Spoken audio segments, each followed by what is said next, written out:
ওঠে তাদের সাথে না ছিল কোনো আসবাবপত্র, না অন্য কিছু। এরপরেই ঘটতে থাকে অদ্ভুত সব ঘটনা ওই বাড়িটিকে ঘিরে।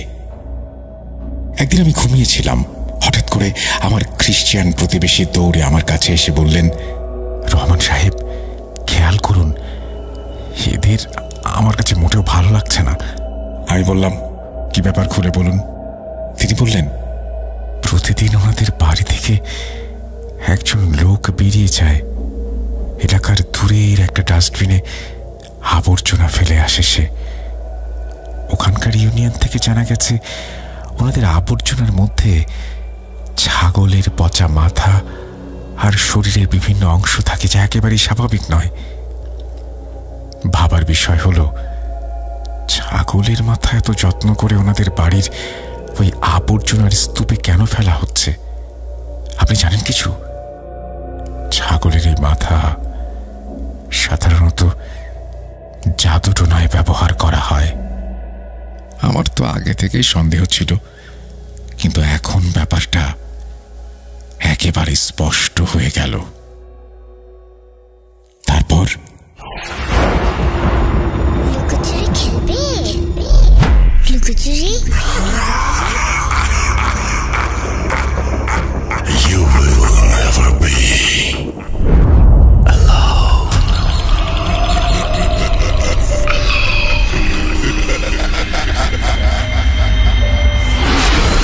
Voot.com. The fear returns with Russell. Welcome back. আপনাদের সবাইকে স্বাগত জানাচ্ছি। আমি রাসেল। আশা করছি আপনারা সবাই ভালো আছেন এবং ভালোর দলে আছেন। আমিও ভালো আছি আর ভালোর দলে আছি। কোনো কথা না বাড়িয়ে এখন একটা ঘটনায় যেতে চাই। ঘটনাটি যেভাবে লেখা আছে আমি সেভাবেই পড়ে শোনাচ্ছি। আসসালামু আলাইকুম রাসেল ভাই ও ভূত.com এর শ্রোতা বন্ধুরা, আশা করি সকলেই ভালো আছেন এবং সুস্থ আছেন। এই ঘটনাটি রহমান সাহেব পাঠিয়েছেন এবং ঘটনাটি সংগ্রহ করেছেন সাবিত আলম। আমরা চলে যাচ্ছি ঘটনায়। যেভাবে রহমান সাহেব বলেছেন সেভাবেই পড়ে শোনাচ্ছি।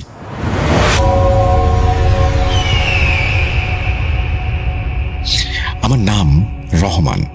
আমি নেত্রকোনার কোনো এক এলাকার বাসিন্দা। আমি এই ঘটনায় আমার নিজের নাম বা এলাকার এক্স্যাক্ট লোকেশন বলছি না, কারণ যদি সেই ব্যক্তিরা এই ঘটনাটি শুনে থাকেন যাদের নিয়ে আজকের এই ঘটনা, তবে তাদের জীবনে নেমে আসবে এক সীমাহীন দুর্ভোগ।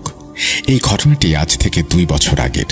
আমি যেখানে থাকি সেখানে বেশিরভাগই ছোট ছোট বাড়ি এবং প্রায় সব বাড়ির লোকেরাই বাসা ভাড়া নিয়ে সেখানে বসবাস করে। এই এলাকার অধিকাংশ মানুষই বহু বছর ধরে এখানে থাকছেন, তাই স্বাভাবিকভাবেই আমরা সবাই একে অপরকে খুব ভালোভাবে চিনি। আমাদের গলিটা বেশ লম্বা এবং গলির প্রবেশ মুখ থেকে তৃতীয় বাড়িটাই আমাদের। যে বাড়িটিকে কেন্দ্র করে এই ঘটনা, সেটি গলির একেবারে শেষ মাথায় অবস্থিত হওয়ায় এর 2টি প্রবেশ পথ ছিল। একটি প্রবেশ পথ ছিল মূল গলির ভেতরে, আর অন্যটি ছিল ওই বাড়ির ড্রয়িং রুমের দিকে, যা সরাসরি গলির পেছনের দিকে খুলত। অর্থাৎ ওই বাড়িতে আসা যাওয়ার জন্য 2টি পৃথক রাস্তা ছিল। যে পরিবারটি ওই বাড়িতে থাকতেন আমরা ওনাদের অনেক দিন যাবত চিনি। ওনারা অত্যন্ত ভদ্র এবং শালীন মানুষ হিসেবে এলাকায় পরিচিত ছিলেন। সম্প্রতি ওনারা ফুল ফ্যামিলি সহ দুবাইতে স্থানান্তরিত হয়েছেন এবং ওনাদের মা নিজের বড় ছেলের কাছে থাকার জন্য আমেরিকা চলে গেছেন। ওনারা বাড়িটা ভাড়া দিতে যখন চেয়েছিলেন তখন আমার সঙ্গে এ বিষয়ে কথাও হয়েছিল। তিনি বলেছিলেন যদি আমার পরিচিত কোনো ভালো পরিবার থাকে তাহলে আমি যেন অবশ্যই ওনাকে জানাই। উনি বাড়িটা খালি ফেলে রাখতে চাননি, কারণ ওনার মতে বাড়িটায় কেউ থাকলেই ভালো। অনেক ফ্যামিলি বাড়িটি দেখতে এসেছিল, কিন্তু তখন পর্যন্ত কাউকেই চূড়ান্তভাবে নির্বাচন করা হয়নি। তিনি চেয়েছিলেন ভাড়াটিয়া যেন কোনো পরিচিত মানুষ হয়, কারণ তিনি নিজে বিদেশ থাকবেন। তাই এমন একটি ভালো পরিবার পেলে সুবিধা হতো যেন ভবিষ্যতে পরিবারের সঙ্গে কোনো ধরনের কোনো সমস্যা না হয়, না ওনাদের নিজেদের, না বাড়ির আশেপাশের লোকজনদের। ওনার হাতে সময়ও খুব কম ছিল। যাই হোক, আমার পরিচিত এমন কোনো পরিবার ছিল না যারা ঠিক সেখানেই থাকতে চাইছিল।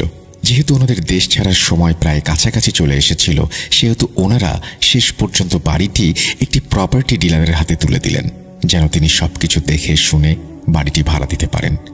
এরপর খুব দ্রুতই ওনারা দুবাইতে চলে গেলেন। ওনাদের যাওয়ার কিছুদিন পরেই সেই স্টেট এজেন্ট বাড়িটি ভাড়া দিয়ে দেন। আমরা যেহেতু একই গলিতে থাকতাম, তাই আসা যাওয়ার সময় আমরা একে অপরকে দেখতাম এবং চিনতাম। কিন্তু নতুন ভাড়াটিয়া কারা ছিল, কোথা থেকে এসেছে, সে সম্পর্কে আমাদের কিছুই জানা ছিল না। কারণ যারা এসেছিল ওনাদের সঙ্গে খুব বেশি মালামালও ছিল না, আর ওনারা আমাদের সঙ্গে দেখাও করেননি, তাই আমরাও ওনাদের সঙ্গে আলাপ করার সুযোগ পাইনি। এমনকি মালপত্র আনার দিনেও আমরা ওনাদের বাড়ি থেকে বের হতে দেখিনি। শুধু দেখেছিলাম একটা গাড়িতে করে কয়েকজন লোক কিছু দরকারি জিনিসপত্র নিয়ে ওই বাড়িতে ঢুকছে। না ছিল কোনো আসবাবপত্র, না ফ্রিজ, না টেলিভিশন, না অন্য কিছু। এমন কোনো বড় জিনিস আমরা ওনাদের সঙ্গে নামাতেই দেখিনি।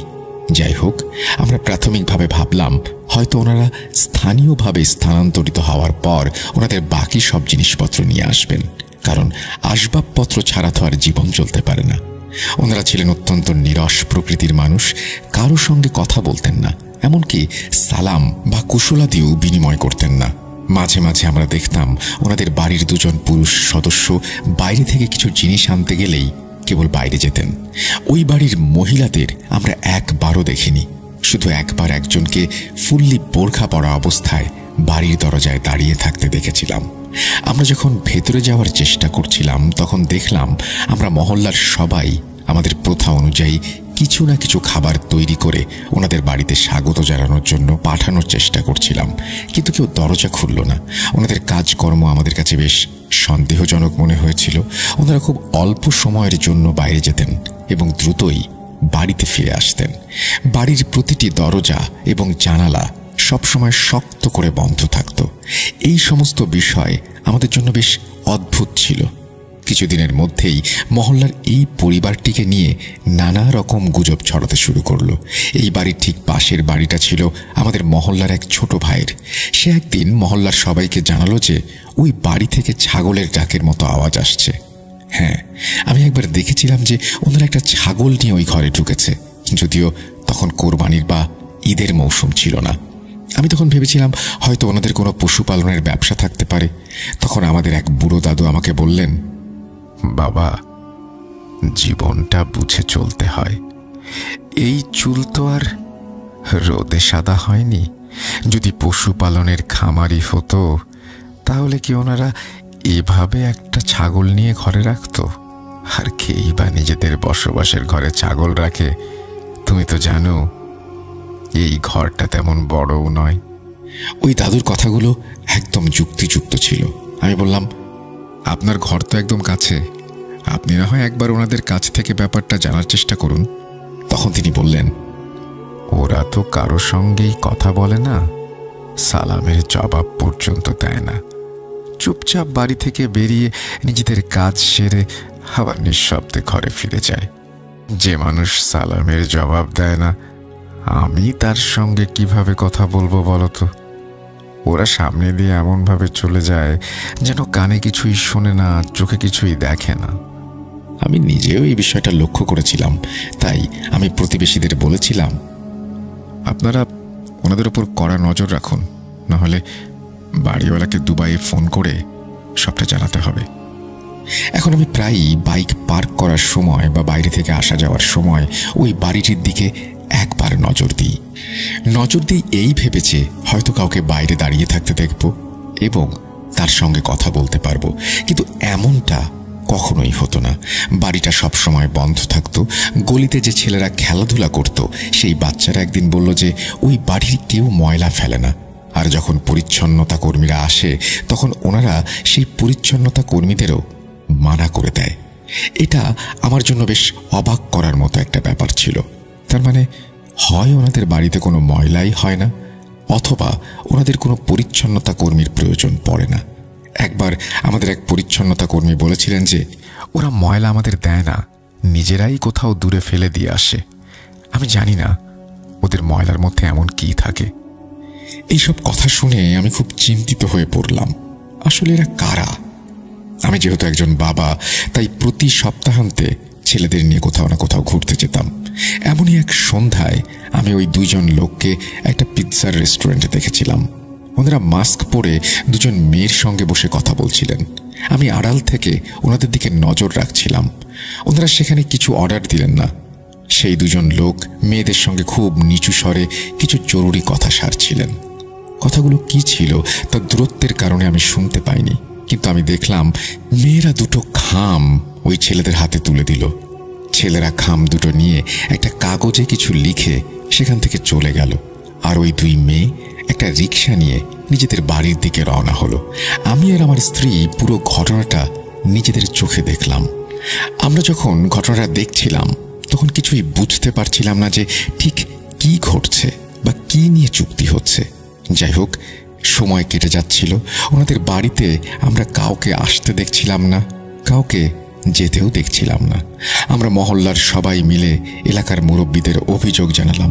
মুরব্বীরা আমাদের বললেন, এমন কোনো অভিযোগ তো নেই যার ভিত্তিতে আমরা ওনাদের বাড়িতে যেতে পারি বা ওয়ার্নিং দিতে পারি। ওনারা একা বাড়ি থেকে বের হয়, একাই ফেরে এবং চুপচাপ থাকে। তাহলে আমরা কি অভিযোগ নিয়ে ওনাদের বাড়িতে যাব? ওনারা আপনাদের সঙ্গে মেশে না বা যোগাযোগ রাখে না। আপনাদের কথাগুলো হয়তো ঠিক, কিন্তু এই সব কিছুর ওপর ভিত্তি করে ওনাদের বাড়িতে গিয়ে তো প্রশ্ন করতে পারি না। আমি তখন দুবাইতে বাড়ির মালিককে ফোন করলাম। বললাম, আপনি এই বাড়ি কাদের কাছে ভাড়া দিয়েছেন? তখন তিনিও সবটা শুনে বেশ চিন্তিত হয়ে পড়লেন। তিনি বললেন, আমি তো জানি না এরা কারা। আমি তো শেষ মুহূর্তে স্টেট এজেন্টের হাতে বাড়িটা দিয়েছিলাম। তিনি এই বাড়ি ওনাদের হাতে তুলে দিয়েছেন। আমি ভাড়ার বিষয়ে জানতে চাইলে তিনি বললেন, ভাড়া তো সবসময় চলে আসে। আমি অ্যাকাউন্ট নম্বর চাইলে তিনি বললেন, ভাড়া আমার কাজিনের নগদ অ্যাকাউন্টে আসে, আর ওই এজেন্ট টাকাটা ট্রান্সফার করে দেয়। টাকাটা আমার কাজিনের কাছেই থাকে। তিনি হঠাৎ জিজ্ঞেস করলেন, ওনারা কি আপনাদের কোনোভাবে বিরক্ত করছে? আমি বললাম, বিরক্ত করার কথা আর কি বলবো। তখন আমি ওনাকে পুরো ব্যাপারটা খুলে বললাম। তিনি বললেন, আমি প্রপার্টি ম্যানেজারের সাথে কথা বলবো, আপনাদের জানাচ্ছি। এরপর একদিন রাতে আমি ঘুমিয়েছিলাম। হঠাৎ করে আমার খ্রিশ্চান প্রতিবেশী দৌড়ে আমার কাছে এসে বললেন, রহমান সাহেব, খেয়াল করুন, এদের আমার কাছে মোটেও ঠিক লাগছে না। আমি বললাম, কি ব্যাপার, খুলে বলুন। তিনি বললেন, প্রতিদিন ওনাদের বাড়ি থেকে একজন লোক বেরিয়ে এলাকার দূরের একটা ডাস্টবিনে আবর্জনা ফেলে আসে। ওখানকার ইউনিয়ন থেকে জানা গেছে ওনাদের আবর্জনার মধ্যে ছাগলের পচা মাথা আর ছাগলের শরীরের বিভিন্ন অংশ থাকে, যা একেবারেই স্বাভাবিক নয়। ভাবার বিষয় হলো, ছাগলের মাথা এত যত্ন করে ওনাদের বাড়ির বাইরে আবর্জনার স্তূপে কেন ফেলা হচ্ছে? আপনি কি জানেন, ছাগলের মাথা সাধারণত জাদুটোনায় ব্যবহার করা হয়। এদের এখান থেকে সরানোর ব্যবস্থা করুন, না হলে এখানে কারো বড় কোনো ক্ষতি হয়ে যাবে। আমার মনে তখন দুটো বড় বিপদের সংকেত বেজে উঠল। আমি তৎক্ষণাৎ মহল্লার সব লোকদের ডেকে একটা জরুরি মিটিং বসালাম। আমরা সবাই মিলে আলোচনা করলাম। তখন পাশের বাড়ির চাচা বললেন, আমার তো আগে থেকেই সন্দেহ ছিল, কিন্তু এখন ব্যাপারটা একেবারে স্পষ্ট হয়ে গেল। এমন কোনো শক্ত প্রমাণ ছাড়া কারো বিরুদ্ধে কিছু বলাও যায় না। তাই আমরা ঠিক করলাম যে আগে অফিসিয়াল কোনো অভিযোগ না দিয়ে আমরা মহল্লার গণ্যমান্য ব্যক্তিদের নিয়ে ওনাদের বাড়িতে যাব। আমরা যখন ওনাদের বাড়িতে গেলাম তখন অনেকক্ষণ ধরে দরজায় কড়া নাড়লাম। প্রথমে কেউ দরজা খুলল না, কিন্তু আমরা হাল ছাড়লাম না এবং দরজায় ধাক্কা দিতেই থাকলাম। তখন ভেতর থেকে একজন মহিলার কণ্ঠস্বর শুনতে পেলাম। আমরা বললাম, আপনাদের বাসার পুরুষ মানুষদের বাইরে পাঠান। উনি বললেন, ঘরে কোনো পুরুষ মানুষ নেই। আমি জিজ্ঞেস করলাম, ওনারা কখন আসবেন? উনি বললেন, জানি না কখন আসবে। আমরা সবাই জানতাম সে নির্লজ্জভাবে মিথ্যে কথা বলছে, কারণ ওনাদের বাড়ি থেকে কাউকে আমরা বাইরে বের হতে দেখিনি।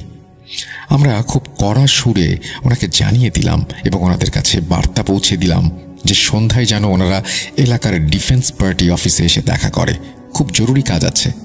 কিন্তু সেদিনও ওনাদের কেউ আসেনি। ওই রাতেই হঠাৎ করে আমাদের গলির ট্রান্সফরমারটি পুড়ে গেল। তখন ছিল প্রচণ্ড গরমের মাস, জুন মাস।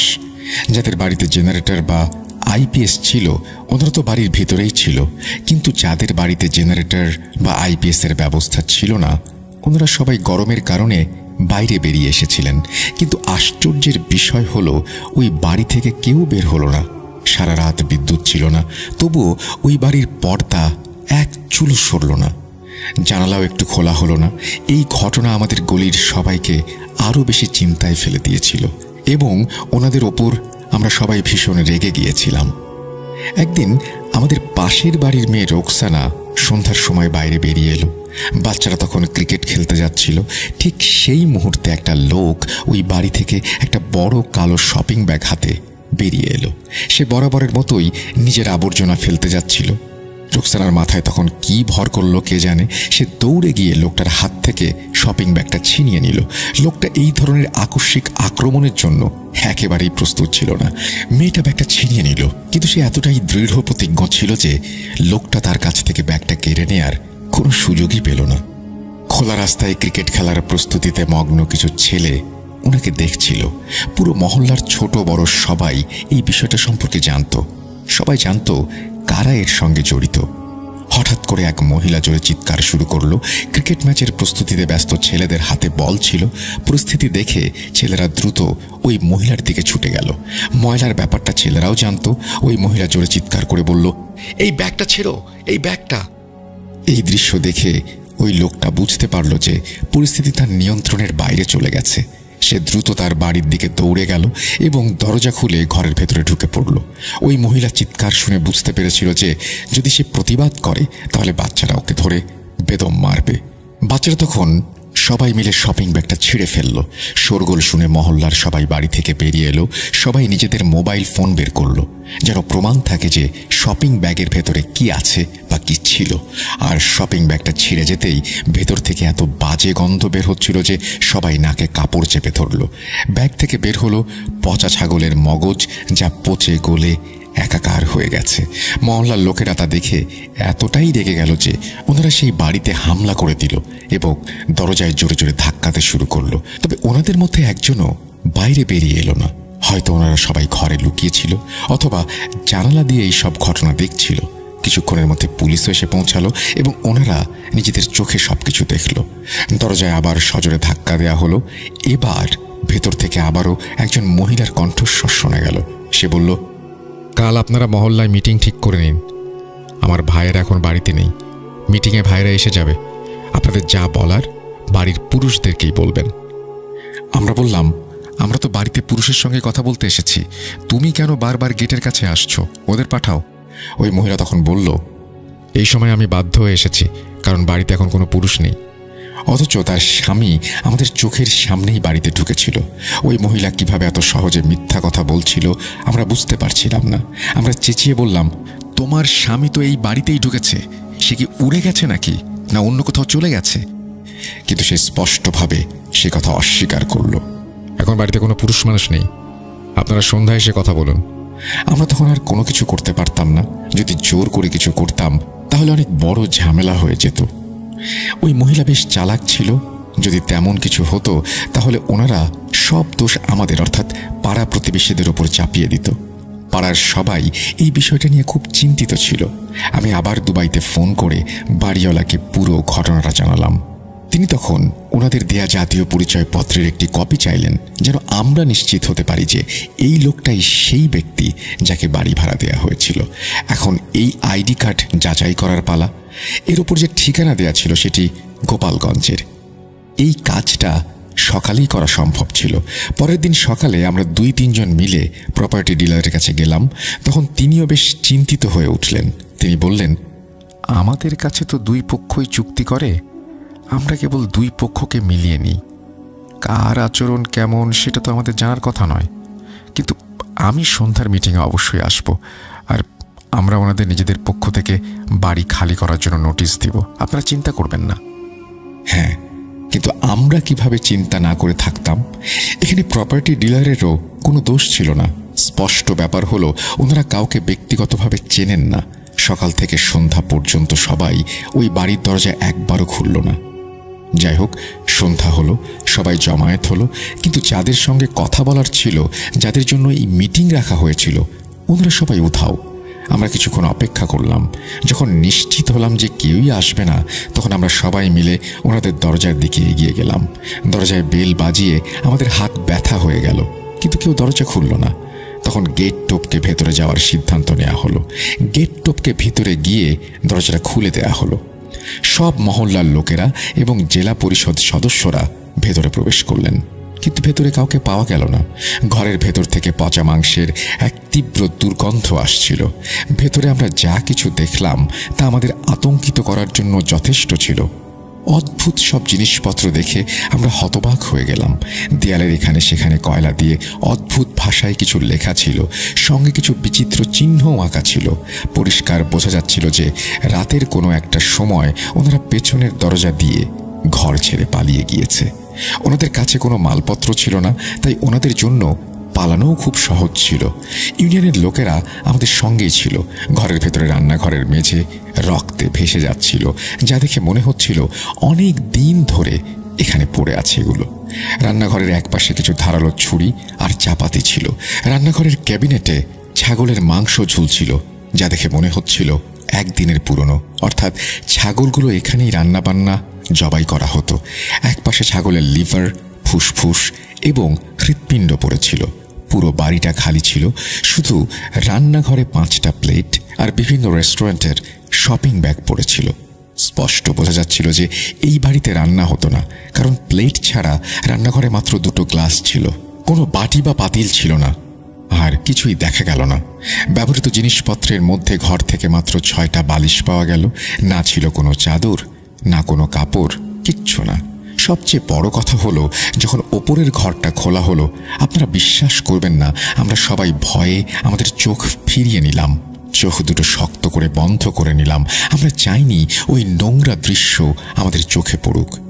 সেটা ছিল এক অত্যন্ত ভয়ঙ্কর দৃশ্য।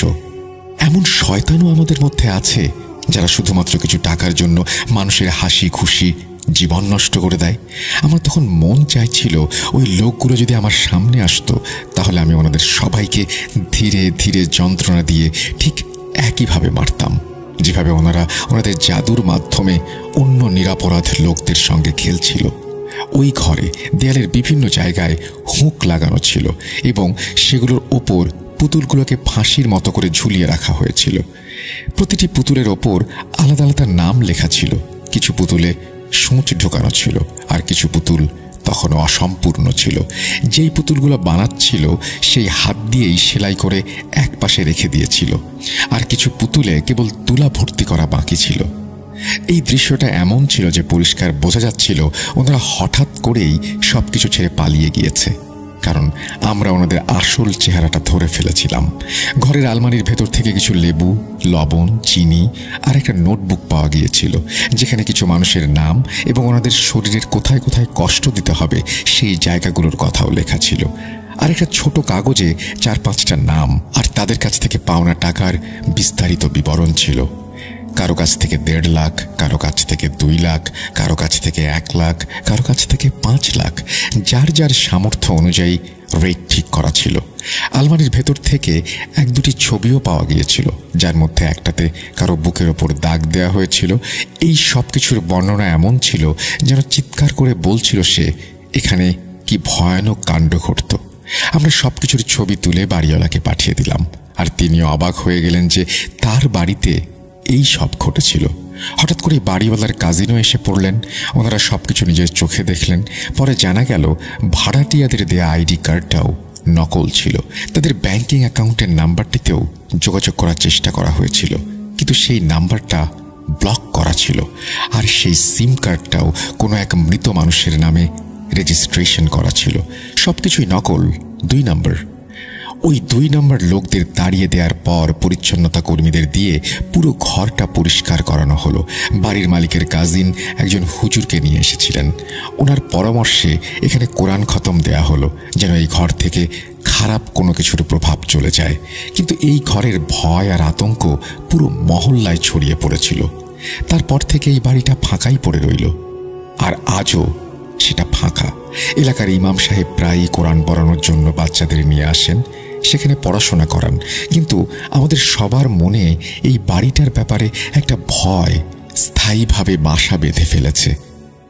না, এই বাড়িটার ভাড়া দেয়া হয় না, এটা বিক্রিও করা হয় না, কারণ সবাই নিজের চোখে সবকিছু দেখেছে। বাড়িওয়ালাকে অনেক কষ্ট পোহাতে হয়েছে, তার অনেক আর্থিক ক্ষতিও হয়েছে, কিন্তু এখন আর কিছুই করার নেই। ওনারা হয়তো এখন অন্য কোনো এলাকায় চলে গেছেন, আর সেখানে আবার টাকার লোভে মানুষের জীবন নিয়ে খেলছেন। এমন লোকদের আল্লাহ ছাড়া আর কেউ ধরে না, কেউ শাস্তি দেয় না। আমাদের সবারই এমন মানুষের হাত থেকে নিরাপদ থাকা উচিত।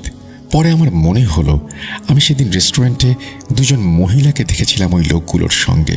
ওনারা নিশ্চয়ই কারো ওপর কালোজাদু করানোর জন্য বা কোনো কিছু ডিল করার জন্য ওই ব্যক্তিদের সঙ্গে দেখা করতে এসেছিলেন। এমন জঘন্য মানুষেরা সাধারণ মানুষের ছদ্মবেশে আমাদের চারপাশে ঘুরে বেড়ায়। ওনারা আমাদের ক্ষতি করেন, আর সেই ক্ষতির ওপর ভিত্তি করে দাম নির্ধারণ করেন, অর্থাৎ যত বড় ক্ষতি তত বড় দাম। আল্লাহ আমাদের এমন মানুষ আর এমন কুদৃষ্টি থেকে রক্ষা করুন। এই বলে রহমান সাহেব তার ঘটনা শেষ করেছেন। ধৈর্য নিয়ে কষ্ট করে শোনার জন্য সবাইকে ধন্যবাদ। আমিও ধন্যবাদ জানাচ্ছি আপনারা যারা শুনলেন এতক্ষণ। আশা করছি ঘটনাটি ভালো লেগেছে। যদি ভালো লাগে অবশ্যই আমাদের জানাবেন। আমরা চলে যাব আমাদের পরবর্তী ঘটনায়।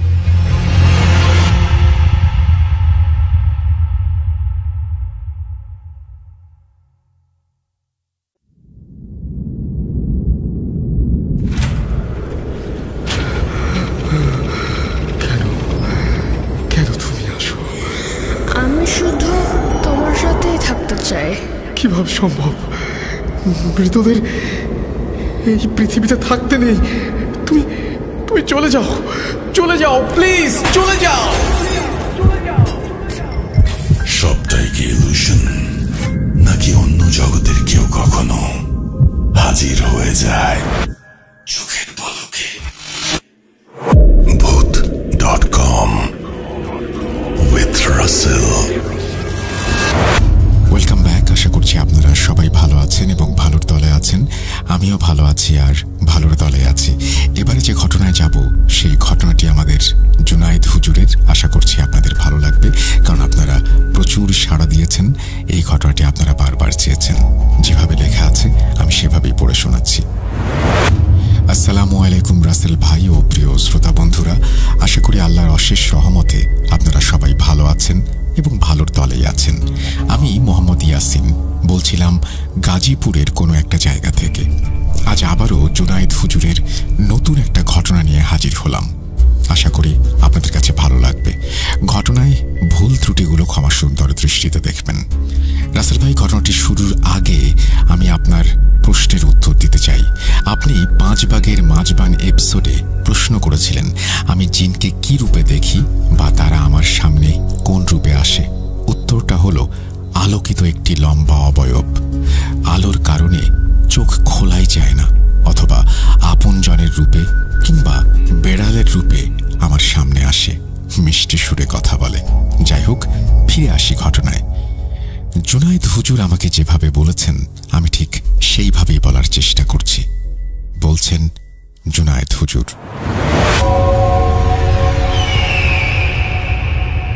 অন্ধকার একটি রাতে আমি কোনো এক কাজে পাশের গ্রাম থেকে বাড়ি ফিরছিলাম। নিজ গ্রামে 2টি গ্রামের সীমানায় কেন্দ্রীয় কবরস্থান।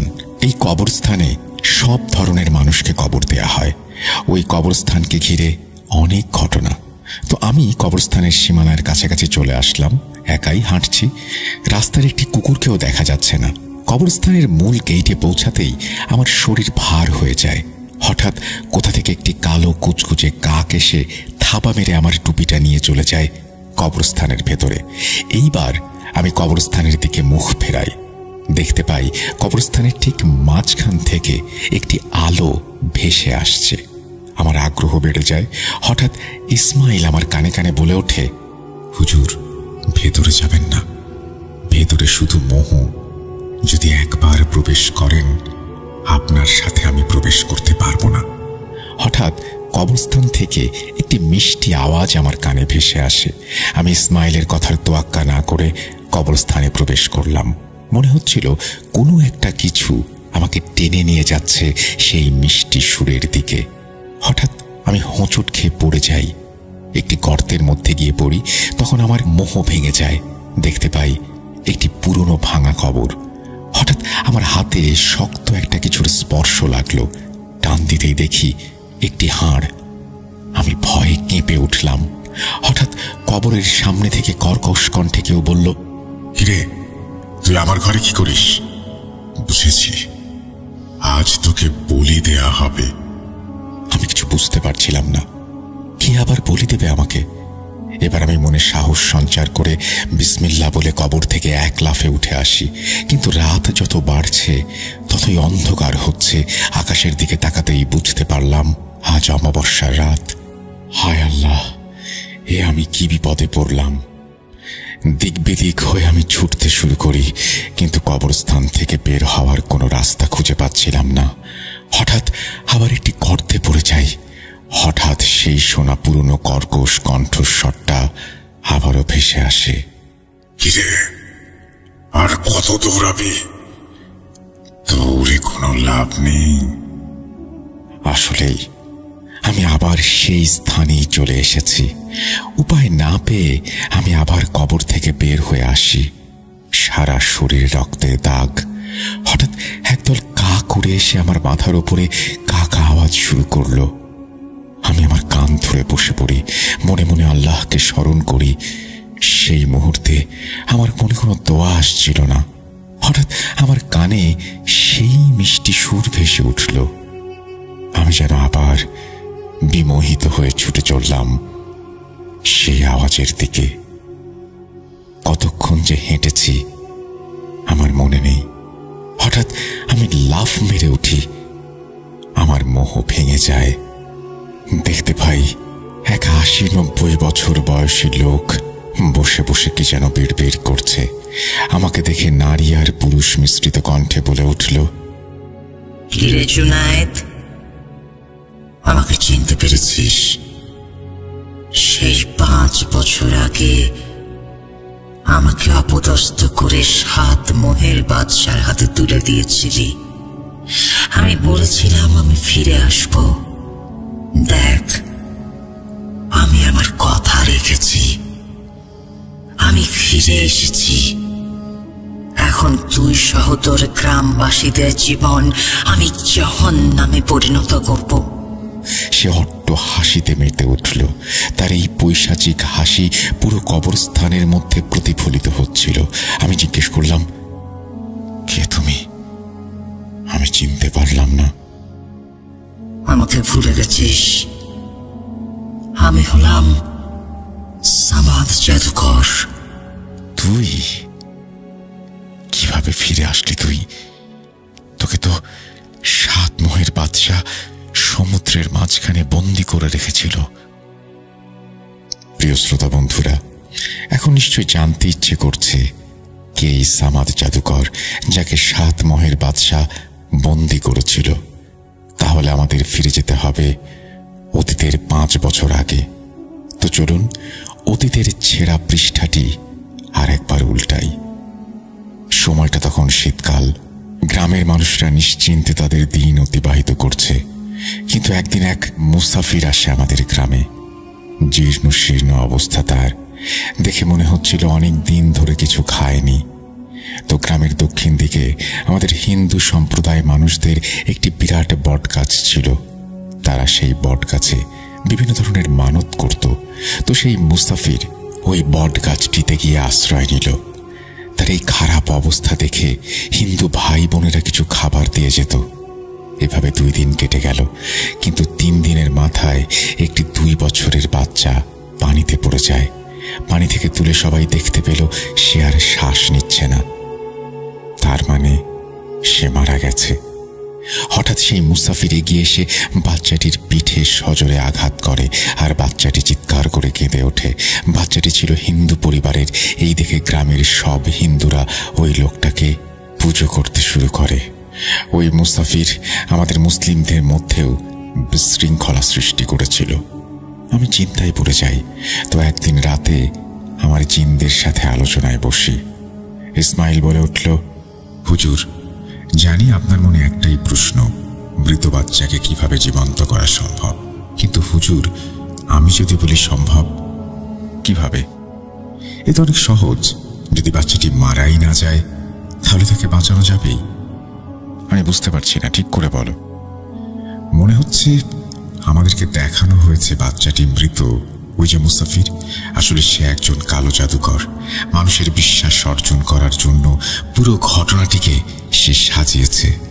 বাচ্চাটি পুকুরে পড়ার পর সেই লোকের জিনেরা বাচ্চাটির হৃদস্পন্দন কমিয়ে আনে। ফলে সে শ্বাস নিচ্ছিল, কিন্তু খুব ধীরে।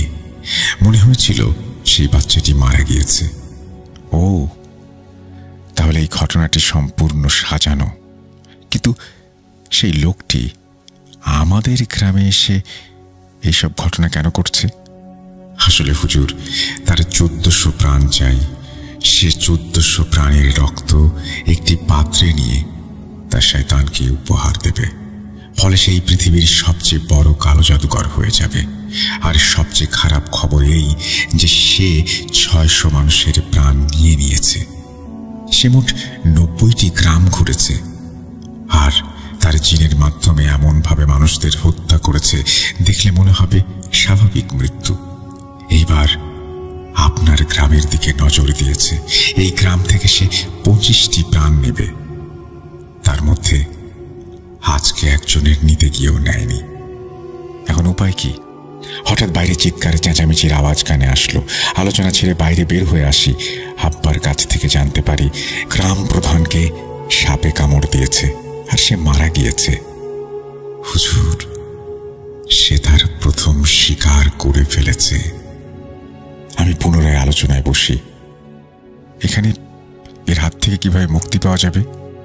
ইসমাইলকে জিজ্ঞেস করি। ইসমাইল কোনো উত্তর দিতে পারে না। এভাবেই 3 দিন কেটে যায়।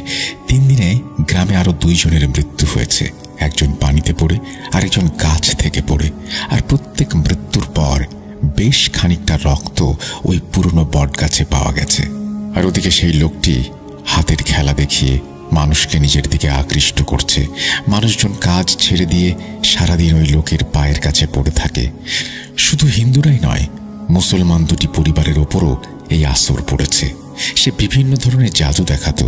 বেড়ালকে সাপ বানিয়ে ফেলতো, বটগাছের নিচে হাত দিয়ে টাকা বের করে আনতো, আরো কত কি। তো এই সব দেখে গ্রামের সব মসজিদের ইমাম সাহেবেরা চিন্তিত হয়ে পড়েন।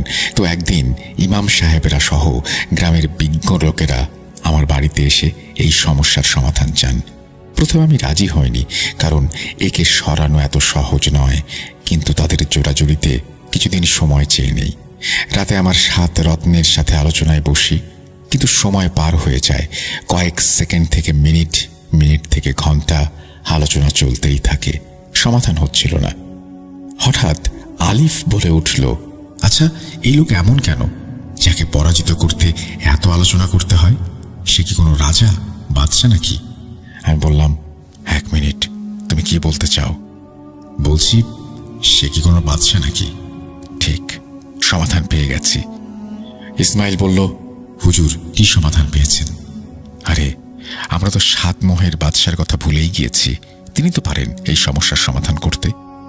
আমার এই কথা শুনে সবাই স্তব্ধ হয়ে যায়। ইসমাইল বলে, আপনার মাথা ঠিক আছে? মনে নেই গতবার কি হয়েছিল? তাকে আর বিরক্ত যেন না করা হয়। কিন্তু ইসমাইল, এছাড়া আর কোনো উপায় দেখছি না।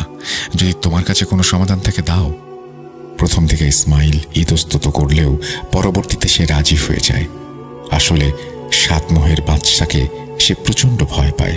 যাই হোক, 7 মোহের বাদশাকে ডাকার জন্য সেই আমলটি করা হয় এবং রাত 2টার দিকে আমরা আমল করি। এই ঘটনায় 7 মোহের বাদশার প্রসঙ্গটি আবারও এসেছে। আপনারা জানেন যে এই পুরো প্রক্রিয়াটি আমরা আগেও বলেছি, সুতরাং আমি ওই অংশটুকু বাদ দিয়ে দিচ্ছি। 7 মোহের বাদশা চলে যাওয়ার পর গ্রামবাসীদের নিয়ে আমি সামাদ জাদুকরের ডেরায় পৌঁছাই। ওই জাদুকরের জিনদের আমার জিনেরা নানান রকম ভাবে আয়ত্তে নিয়ে আসে, আর আমরা জাদুকরকে পেটাতে পেটাতে মেঘনা নদীতে ফেলে দেই। পরবর্তীতে জানতে পারি 7 মোহের বাদশা তার অধীনে থাকা জিনদের মাধ্যমে সাগরের ঠিক মাঝখানে তাকে বন্দী করে রেখেছে, যাতে সে আর খারাপ কাজ করতে না পারে। প্রিয় শ্রোতা বন্ধুরা, সময় এসেছে অতীতের পৃষ্ঠাটি বন্ধ করে বর্তমানে ফিরে আসার। সামাদ জাদুকর রহস্যের হাসি হেসে বলে উঠল, তুই যে আমার জিনদের সমুদ্রের মাঝখানে ফেলে দিয়েছিলি। এক মাছ ধরার জালে সেই কাঁচের বোতলটি উঠে আসে, আর বোতল খুলতেই আমার জিনেরা মুক্ত হয়ে ওই দ্বীপ থেকে উদ্ধার করে। এখন তোর কি হবে তুই ভেবে দেখ। তুই আমার কিছুই করতে পারবি না। তোর ধ্বংস হবে ইনশাল্লাহ আমার হাতেই হবে।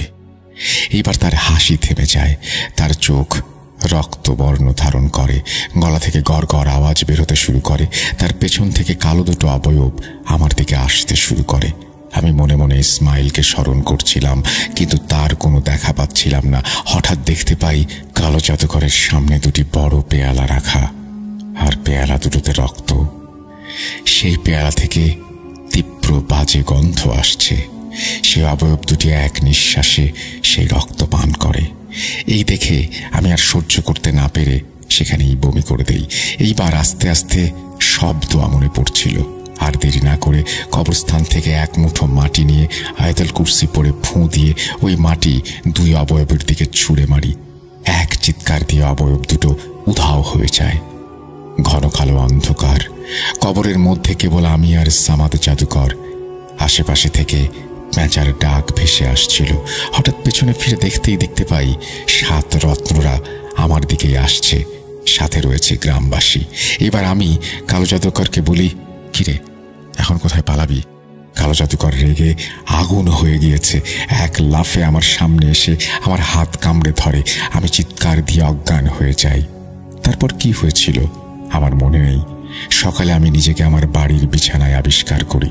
হাত পায়ে প্রচণ্ড ব্যথা, কিন্তু কামড়ানোর কোনো দাগ নেই। আমি ইসমাইলকে জিজ্ঞেস করি কি হয়েছিল। ইসমাইল বলল, আপনাকে বারবার মানা করার পরেও আপনি সেই কবরস্থানে ঢুকে পড়েছিলেন। তাই দেরি না করে আমি মসজিদের ইমাম সাহেবের কাছে গিয়ে সব খুলে বলি। তারপর তিনিই গ্রামবাসীদের একজোট করে কবরস্থানে নিয়ে আসেন। প্রায় 4 ঘন্টা আপনাকে খুঁজেছি, কিন্তু পাইনি। যেই ফজরের আজান দেয়া হলো, তখনই দেখি আপনি কবরস্থানের ঠিক মাঝখানে অজ্ঞান হয়ে পড়ে রয়েছেন। তারপর ধরাধরি করে আপনাকে বাড়ি নিয়ে আসা হয়। এখন বলুন তো কি হয়েছিল? আমি তাদেরকে সব ঘটনা খুলে বলি। এবার হুদ বলল, হুজুর, তাহলে তো সমস্যা। যেহেতু সামাদ জাদুকর ফিরে এসেছে, প্রতিশোধ না নিয়ে সে ফিরবে না। এরপর কেটে যায় 1 মাস। সামাদ জাদুকরের কোনো খোঁজ খবর পাওয়া যায় না। অনেক খোঁজার চেষ্টা করেছি, কিন্তু পাইনি। তাই তার কথা একেবারে ভুলেই গিয়েছিলাম। কি ভাবছেন ঘটনা এখানে শেষ? ঘটনাটি এখানে শেষ হয়ে গেলে পারত, কিন্তু ঘটনাটি কেবলমাত্র এখান থেকে শুরু হলো। তো রাসেল ভাই, একটি বিশেষ কারণে 15 দিনের জন্য অন্য একটি জায়গায় যাচ্ছি, তাই ঘটনাটি সম্পূর্ণ করতে পারলাম না। কিন্তু ইনশাল্লাহ একটু দেরি হলেও বাকি অংশটুকু লিখে পাঠাবো। সকলেই এটার 2য় পর্বের জন্য অপেক্ষা করবেন আশা করি। আল্লাহ হাফেজ। এই বলে তিনি তার ঘটনা শেষ করেছেন। আশা করছি এই ঘটনাটি আপনাদের ভালো লেগেছে। যদি ভালো লাগে অবশ্যই আমাদের জানাবেন। আমরা চলে যাব আমাদের পরবর্তী ঘটনায়।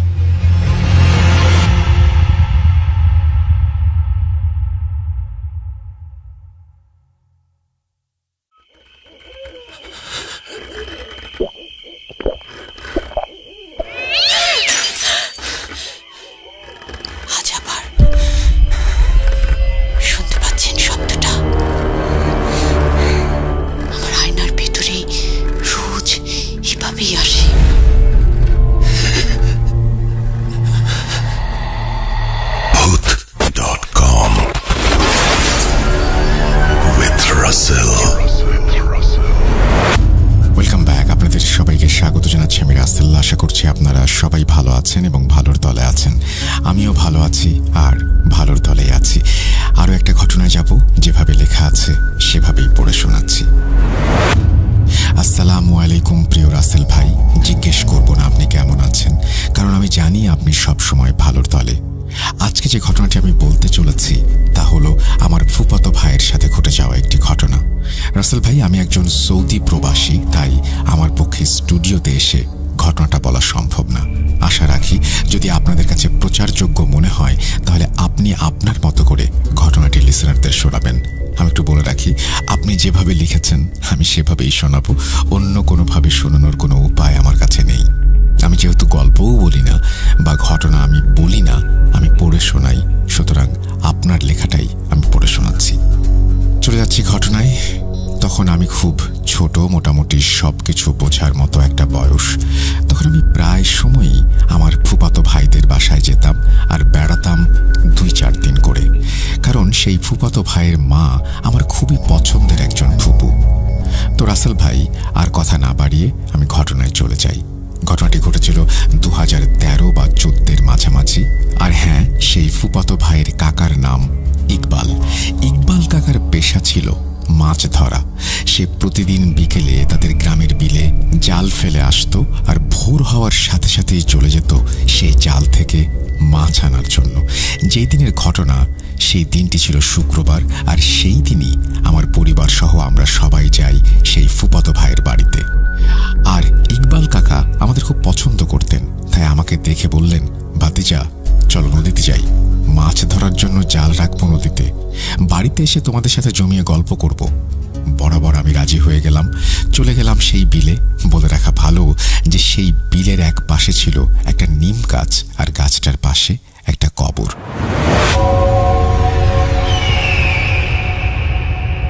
তো আমরা যখন বিলের কাছে গেলাম তখন প্রায় বিকেল গড়িয়ে সন্ধ্যা। যাই হোক, নদীর কাছাকাছি যখন আমরা পৌঁছালাম তখন হঠাৎ আমার চোখ গেল সেই নিম গাছের দিকে। সেদিকে চোখ পড়তেই দেখতে পেলাম নিম গাছের নিচে বলের মতো 5 থেকে 7টা কি যেন পড়ে আছে। আমি ইকবাল কাকাকে বললাম, কাকা দেখো তো, গাছের নিচে বলের মতো কি যেন পড়ে আছে। সে দেখে বলল, চলো গিয়ে দেখি ওগুলো কি। যখন গাছটার কাছে গেলাম, গিয়ে দেখি 7টা তরমুজ পড়ে আছে। অবাক করা বিষয় হলো, গাছটার আশেপাশে না ছিল কোনো কৃষক, না ছিল কোনো মানুষ। আগেই বলেছি, আমরা আস্তে আস্তে প্রায় বিকেল গড়িয়ে সন্ধ্যা হয়ে যায়, সবাই যার যার বাড়িতে চলে গেছে। যাই হোক, আশেপাশে কে ছিল বা ছিল না, ওইদিকে ইকবাল কাকা মন না দিয়ে মহা আনন্দে তিনি মেতে ওঠেন আর আমায় বলেন, ভাতিজা দেখি বিশাল বিশাল 7টা তরমুজ। আমি খুশিতে মেতে উঠি আর বলি, চলো এগুলো বাসায় নিয়ে যাই। যখন আমি বললাম চলো এগুলো বাসায় নিয়ে যাই, তখন ইকবাল কাকা আমাকে বললেন, ভাতিজা চলো আগে একটা ভেঙে খেয়ে নেই, তারপর না হয় বাসায় নিয়ে যাব। ইকবাল কাকা একটা তরমুজ ভাঙলেন আর আমায় কিছু অংশ দিলেন খেতে। তবে একটা মজার বিষয় হলো, তরমুজটা ছিল অত্যন্ত মিষ্টি আর খুব রসালো। ভালোই লাগছিল, দুজনে তৃপ্তি সহকারে খেলাম। আর সেই সঙ্গে কখন যে সন্ধ্যা গড়িয়ে রাত হয়ে গেছে একবারের জন্যও মনে নেই আমাদের। আর যেহেতু আমি অতটা বড় ছিলাম না, তাই ভয়ে ভয়ে কাঁপা কাঁপা স্বরে কান্নারত অবস্থায় বলতে লাগলাম, ইকবাল কাকা চলো বাড়িতে যাই, আমার খুব ভয় লাগছে। আমার এমন কান্না দেখে ইকবাল কাকা অভ্যস্ত। হাসতে হাসতে বললেন, আরে এত বড় ছেলে ভয় পায়, ভয় পাওয়ার কিছু নেই, আমি তো আছি। এই বলে তিনি নৌকা থেকে একটা বড় বস্তা নিয়ে আসলেন, আর সেই বস্তায় করে বাকি 6টা তরমুজ নিয়ে আমরা রওনা দিলাম বাড়ির উদ্দেশ্যে। যাই হোক, যখন আমরা বাড়িতে গিয়ে পৌঁছালাম তখন প্রায় রাতের খাবারের সময় হয়ে গিয়েছে। আমি চলে গেলাম খাওয়া দাওয়া করতে, আর ইকবাল কাকাও চলে গেলেন তার ঘরে। এতটুকু পর্যন্ত সবকিছু ঠিকঠাকই ছিল, এর মাঝে কোনো রকমের কোনো সমস্যা হয়নি। একটা সময় আমরা সবাই খাওয়া দাওয়া শেষ করে বাড়ির উঠোনে এসে বসলাম গল্প করার জন্য। তখন ইকবাল কাকাও বসে আছেন আমাদের মাঝে। ইকবাল কাকা পরীদের নিয়ে গল্প বলতে লাগলেন, আর আমি খুব মনোযোগ দিয়ে তার গল্পগুলো শুনতে লাগলাম আর চলে যেতে লাগলাম গল্পের রাজ্যে। ঠিক এমন সময় আমার ফুফাতো ভাই একটা তেলের পিঠা খেতে খেতে এসে বলল, কাকা মামানি আর মা পিঠা বানাচ্ছে, তোমায় বলেছে পিঠা খাওয়ার জন্য। হ্যাঁ, তখন আমার মা, আমার কাকি এবং আমার ফুফু পিঠা বানাচ্ছিল। যাই হোক, আমরা তখন ইকবাল কাকাকে বলতে লাগলাম, কাকা গল্প শেষ না করে কিন্তু যাওয়া যাবে না, আগে গল্প শেষ করো, তারপর পিঠা খেতে যাবে। যখন সবাই এমনভাবে বলতে লাগলাম তখন আমি একটা বিষয় খেয়াল করলাম যে আমরা এতগুলো মানুষ ইকবাল কাকাকে এতক্ষণ ধরে যা যা বলছিলাম সে কিছুই মন দিয়ে শোনেনি, কারণ তার নজর ছিল আমার ফুফাতো ভাইয়ের হাতের পিঠার দিকে। যখন আমি দেখছি আমার কথায় তিনি কোনো সাড়া শব্দ করছেন না, তখন আমি হাঁটু ধরে বললাম, কাকা পিঠা খেতে পারবে, আগে আমাকে গল্প শোনাও। তখন সে আমার দিকে রাগান্বিতভাবে তাকিয়ে বলল, আগে পিঠা খাবো তারপর গল্প বলবো। যখন সে আমার দিকে তাকালো, এমনভাবে তাকালো তার চোখগুলো যেন আগুনের মতো জ্বলজ্বল করছিল এবং তার মুখ থেকে তরল জাতীয় পানি পড়ছিল। ইকবাল কাকাকে এমন অবস্থায় দেখে বাকি সবাই সহ আমরা চিৎকার দিয়ে উঠলাম এবং যে যার ঘরে চলে গেলাম। আমি আগেই বলেছিলাম মোটামুটি বোঝার বয়স ছিল তখন। আমি ইকবাল কাকার হঠাৎ এমন পরিবর্তন দেখে আমার মাকে সবকিছু বলতে যাব, ঠিক তখনই আমার ফুপা বাজার থেকে আসলেন আর বললেন, এদিকে আসো, তোমাদের জন্য বাজার থেকে কি কি নিয়ে এসেছি দেখো। তখন আমি ফুপার কাছে চলে যাই আর ভুলেই যাই কিছুক্ষণ আগে কি ঘটেছিল। যাই হোক, এর পরের ঘটনা বলছেন আমার মা। যখন ইকবাল কাকা আমাদের কাছ থেকে রান্নাঘরে যান পিঠা খাওয়ার জন্য, তখন তিনি স্বাভাবিকই ছিলেন। রান্নাঘরে গিয়ে আমার কাকিকে বললেন, ভাবি পিঠা দেন, পিঠা খাবো। তখন কাকি বলেন, ভাই একটু অপেক্ষা করেন, গরম গরম পিঠা দিচ্ছি। তখন কাকা কাকির দিকে ভ্রু কুঁচকে তাকিয়ে বললেন, অপেক্ষা করতে পারবো না, আমাকে এখনই পিঠা দিতে হবে, এখনই লাগবে। তাঁর এই আচরণে কাকি একটু অবাক হন। সঙ্গে সঙ্গে ইকবাল কাকা ঘুরে যান আমার ফুপুর দিকে। তখন ফুপুকে ইকবাল কাকা বলতে লাগলেন, ভাবি পিঠা দেন, পিঠা খাবো। তখন ফুপু বললেন, এই হয়ে গেল বলে, ইকবাল গরম গরম পিঠা তোমার ভাইয়ের জন্যও নিয়ে যাও, আর তুমি তোমার ভাই একসঙ্গে বসে খাও। এটা শুনেই ইকবাল কাকা রাগান্বিত স্বরে বলে উঠলেন, কাউকে দিতে পারবো না, সব পিঠা আমি নিজে খাবো। এই বলেই আমার মার দিকে গেলেন এবং গড় গড় করে বলতে লাগলেন, ভাবি পিঠা দেন, পিঠা খাবো। যদিও আমার মা প্রথম থেকেই তার এই ধরনের আচরণ লক্ষ্য করছিলেন, তাই বেশি কথা না বাড়িয়ে আগে বানানোর পিঠার বোলটা তার সামনে দিয়ে দিলেন। পিঠার বোলটা হাতে পাবার সঙ্গে সঙ্গে ইকবাল কাকার মুখটা যেন হাসিতে উজ্জ্বল হয়ে উঠল। তিনি হাসতে হাসতে আমার মাকে বলতে লাগলেন, ভাবি জানেন, আমি না অনেক দিন পিঠা খাই না, আজ পেট ভরে খাবো। তিনি পিঠা খেতে শুরু করলেন। এদিকে আমার কাকি আর ফুপু তো পুরোই অবাক। যাই হোক, সবাই ভয়ে ভয়ে পিঠা বানাচ্ছে, কেউ কারোর সাথে কোনো কথা বলছে না। হঠাৎ ইকবাল কাকা কান্নারত অবস্থায় বলে উঠলেন, ভাবি জানেন, ওরাও না অনেক দিন পিঠা খায় না, দেখেন দেখেন কিভাবে তাকিয়ে আছে। এই বলেই ইকবাল কাকা আবার কান্না শুরু করলেন আর বলতে লাগলেন, ভাবি তাদের পিঠা দিলে আমার আবার কম হয়ে যাবে, আর যদি না দেই তাহলে সর্দারের কাছে বিচার দেবে। কি করি বলুন তো, কি একটা মুশকিল। ইকবাল কাকার এই অবস্থা দেখে আমার কাকি রান্নাঘরেই সেন্সলেস হয়ে যান এবং আমার ফুপু আর মা সাথে সাথে রান্নাঘর থেকে বের হয়ে ঘরে চলে যান এবং আমার ফুপাকে সবকিছু বুঝিয়ে বলেন। ফুপা সহ সবাই আবার রান্নাঘরে যায়। তখন দেখে আমার কাকি মাটিতে পড়ে আছে আর ইকবাল কাকাকে কোথাও দেখা যাচ্ছে না। তখন সাথে সাথেই আমার কাকিকে ঘরে নিয়ে যাওয়া হয় এবং সারা বাড়ি তন্ন তন্ন করে ইকবাল কাকাকে খোঁজা হয়, কিন্তু কোথাও তার সন্ধান মেলে না। তখন সবাই বাড়ির আশেপাশে তাকে খুঁজতে বের হয় এবং এলাকার সব মসজিদে মসজিদে অ্যানাউন্সমেন্ট করে দেয়া হয়। যখন পুরো এলাকা জুড়ে তাকে কোথাও পাওয়া যায় না, তখন আমার ফুপা সহ বাকি সবাই বলে, এখন আর খুঁজে লাভ নেই, দিনের বেলা সবাই মিলে খুঁজতে হবে। যখন সবাই বাড়ি পৌঁছায় তখন প্রায় মধ্যরাত। সবাই চিন্তামগ্ন। ঠিক তখনই বাড়ির পাশের পুকুর থেকে একটা শব্দ আসে। শব্দ শুনে যখন আমার ফুপা পুকুরের দিকে যান, ঠিক তখন দেখতে পান এক লোমহর্ষক দৃশ্য। ফুপা দেখেন কালো একটা ছায়া ইকবাল কাকাকে একবার পানিতে ফেলছে, আরেকবার পানি থেকে হ্যাঁচকা টান মেরে তুলছে। এমন লোমহর্ষক দৃশ্য দেখে আমার ফুপা চিৎকার দিয়ে ওখানেই সেন্সলেস হয়ে যান। তার চিৎকার শুনে বাকি সবাই গিয়ে দেখে আমার ফুপা পুকুরের পাড়ে সেন্সলেস অবস্থায় পড়ে আছেন এবং ইকবাল কাকার মাথা পুকুরের পানির নিচে আর পা দুটো পানির ওপরে। এইভাবে সে পুকুরে পড়ে আছে। সাথে সাথে ইকবাল কাকার বড় ভাই সহ আরো দুজন ইকবাল কাকাকে পানি থেকে এবং আমার ফুপাকে পাড় থেকে বাড়ির উঠোনে নিয়ে আসেন। যখন আমার ফুপার জ্ঞান ফেরে তখন তার কাছ থেকে সব ঘটনা জানা যায়। পুকুরের পাড়ে তিনি কি হয়েছিল বলেন। সবাই সবকিছু শুনে সঙ্গে সঙ্গে এলাকার এক কবিরাজকে নিয়ে আসে এবং সেই রাতেই ইকবাল কাকার ওপর জিনকে হাজির করানো হয় আর তাকে জিজ্ঞেস করা হয় যে এই অবস্থা কে করেছে। তখন জিনটি বলে, আমাদের তরমুজও নিয়ে এসেছে, এখন আমি ওকে নিয়ে যাব। তখন কবিরাজ জিনকে বলে, এই তরমুজ যে তোদের ছিল তা সে জানতো না, যদি সে জানতো তাহলে তরমুজ আনতো না। এখন কি আর করার আছে, তুই ক্ষমা করে দে। জিন মানতে নারাজ। সে কবিরাজের সাথে এক পর্যায়ে তর্কে লিপ্ত হয়ে যায় এবং বলে, তুই যাই কিছু বলিস না কেন, আমি তাকে নিয়ে যাব, তার ভুলের শাস্তি তাকে পেতে হবে। অনেক তর্কের পরে একটা সময় সেই জিনটাকে রাজি করানো হয় এবং যে বাকি 6টা তরমুজ আছে সেই 6টা তরমুজ সহ একটা খাসি ওই বিলের কাছে নিম গাছের নিচে কালকে বিকেলে ঠিক সন্ধ্যা হওয়ার আগে ইকবাল কাকাকে দিয়ে আসতে হবে এমন শর্ত দেয়া হয় এবং আসার সময় পেছনে ফিরে তাকানো যাবে না। তারপরের দিন জিনের দেয়া কথা মতো একটা খাসি আর বাকি 6টা তরমুজ দিয়ে আসা হয়।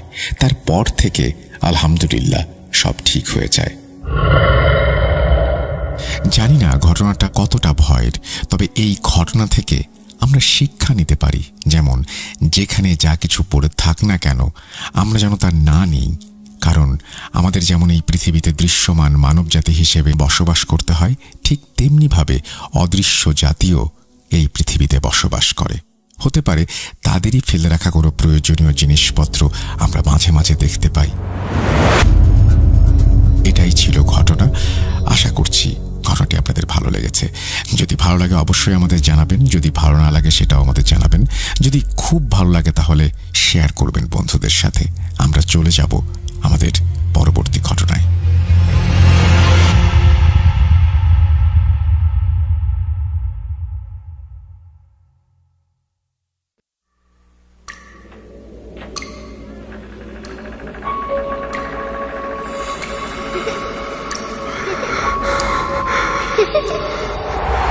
লুকোচুরি খেলবে?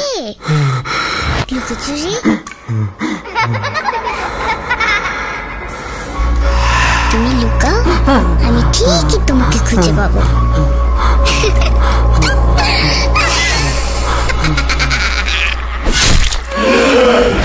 ভূত.com with রাসেল। Welcome back. আপনাদের সবাইকে স্বাগত জানাচ্ছি আমি রাসেল। আশা করছি আপনারা সবাই ভালো আছেন, ভালোর দলে আছেন। আমিও ভালো আছি আর ভালোর দলে আছি। নতুন একটা ঘটনায় যাচ্ছি, যেভাবে লেখা আছে সেভাবেই পড়ে শোনাচ্ছি। আসসালামু আলাইকুম রাসেল ভাই, আশা করি আপনি আল্লাহর রহমতে ভালো এবং সুস্থ আছেন। আমার নাম মোহাম্মদ অনির্বাণ ইসলাম। খুলনা জেলার সোনাডাঙ্গা থানার বন্দরগাতি বাজার এলাকায় আমার বাসা। 2011 সাল থেকে আমি আপনার অনুষ্ঠান ভূত FM এবং পরবর্তীতে ভূত.com অনুষ্ঠানের একজন নিয়মিত শ্রোতা। বরাবরের মতো এবারও শুক্রবারে একটি ঘটনা পাঠালাম, আশা করি এটি পড়ে শোনাবেন। যাই হোক, আমি আজ যে ঘটনাটি শেয়ার করব সেটি আমার নানির কাছ থেকে সংগ্রহ করেছি। ঘটনা যদিও কিছুটা ছোট, কিন্তু বলা বাহুল্য ঘটনার কিছু অংশ আপনাদের কাছে অদ্ভুত এবং অবিশ্বাস্য বলে মনে হতে পারে, তবে আমি জোর গলায় বলতে পারি এটি 100% সত্য। আমার নানির নাম মিনা, এটা ছদ্মনাম। এখানে একটা ফুটনোট দিতে চাই। তিনি যখন আমার নানাকে বিয়ে করেন তার আগে তিনি খ্রিস্টান ধর্মের অনুসারী ছিলেন। বিয়ের পর তিনি ইসলাম ধর্ম গ্রহণ করেন। যাই হোক, আমি ঘটনায় চলে যাই। তখন দেশে আইয়ুব খানের শাসন চলছে। সময়টা 1967-68 সাল। সেই সময় আমার বাসা খুলনা শহরে রূপসা এলাকায়। আমাদের বাসার পাশে যে রাস্তাটা চলে গেছে সেটি রূপসা মহাশ্মশান ঘাটে গিয়ে শেষ হয়েছে। বিকেলবেলা আমি আমার বন্ধুদের নিয়ে এই রাস্তার এক ধারে খেলাধুলা এবং হইচই করতাম। একদিন বিকেলে খেলার সময় আমরা দেখি ওই রাস্তা দিয়ে হিন্দু ধর্মের লোকজন একটি লাশ শ্মশানে পোড়াবার জন্য নিয়ে যাচ্ছে। যিনি মারা গেছেন তার বয়স 70-75 মতো হবে। পথে শিকি আধুলি ফেলছেন আর হরিবোল হরিবোল পাঠ করছেন।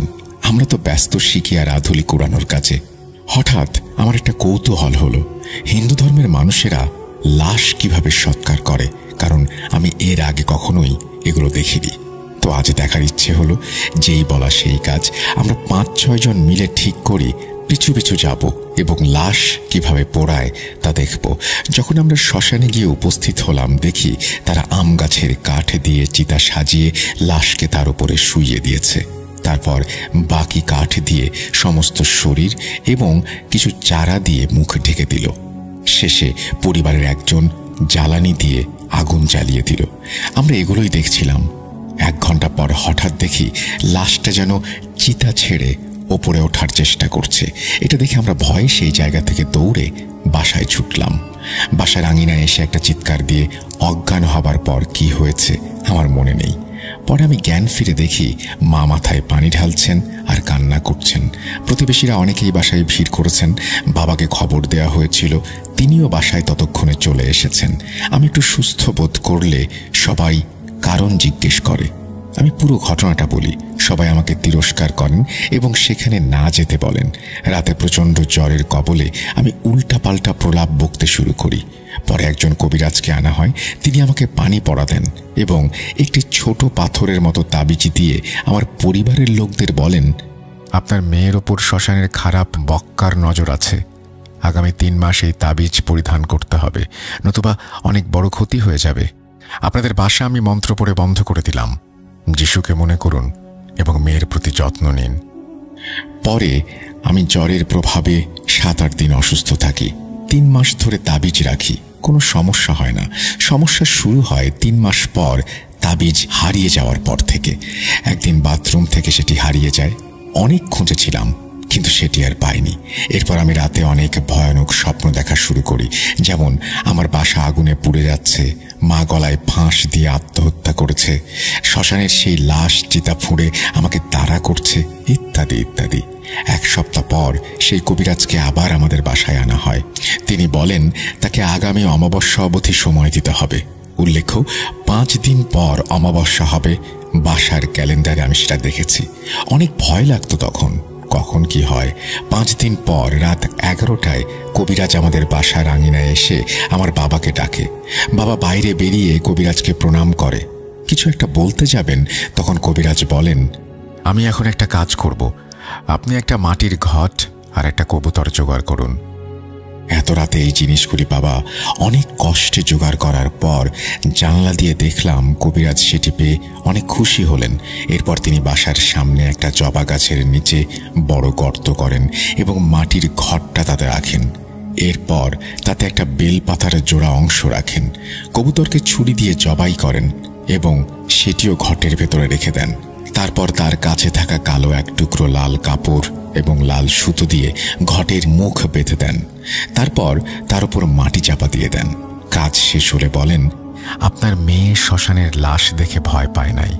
আপনার এক দূর সম্পর্কের আত্মীয় একটা প্রেত চালান করে, কালো জাদু করে আপনার মেয়ের ওপর, কারণ প্রতিশোধ নিতে চায়।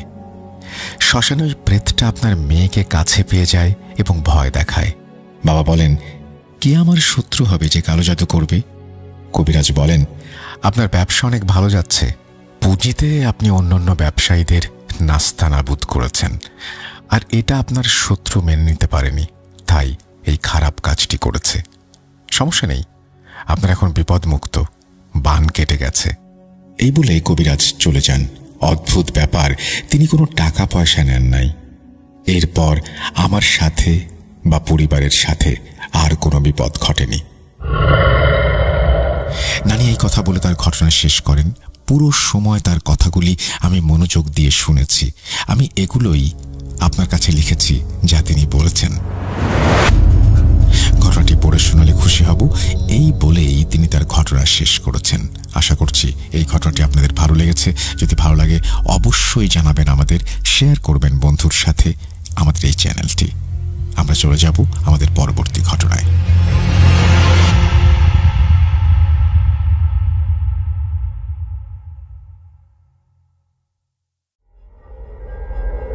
Spirit, be here with me.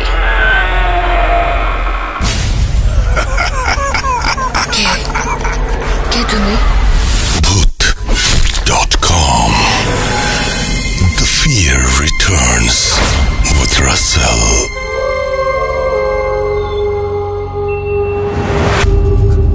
এই মুহূর্তে আমার কাছে একটা অডিও ক্লিপ আছে, যেটির লেংথ হচ্ছে প্রায় 17 মিনিটের মতো, কিন্তু সাউন্ড কোয়ালিটি মানে অডিও কোয়ালিটি ততটা ভালো না।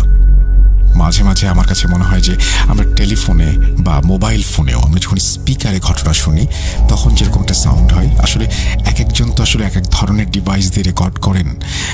কন্টেন্টটা যদি ভালো হয় শুনবেন নাকি একটু কষ্ট করে? চলুন একটু চেষ্টা করে দেখি।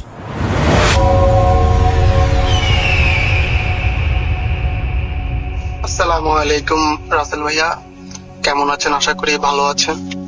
আর দোয়া করি সামনে যাতে আল্লাহ আপনাকে ভালো রাখে। আর বুট.কম এর লিসেনার হিসেবে দোয়া করি যাতে বুট.কম কে আপনি আরো এগিয়ে নিতে পারেন।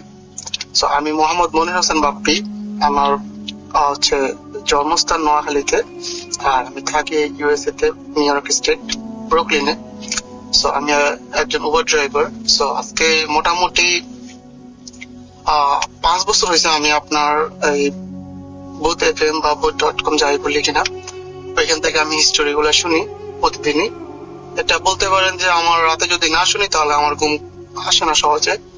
এটা এক প্রকার নেশার মতো হয়ে গেছে আমার কাছে। আর আপনার গলার যে সাউন্ডটা ওইটা শুনতে আমার কাছে ভালো লাগে, কারণ ঘটনাগুলি আপনার গলা যেভাবে মানানসই হয় আমাদের গলায় ওইরকম ভাবে মানানসই হবে না।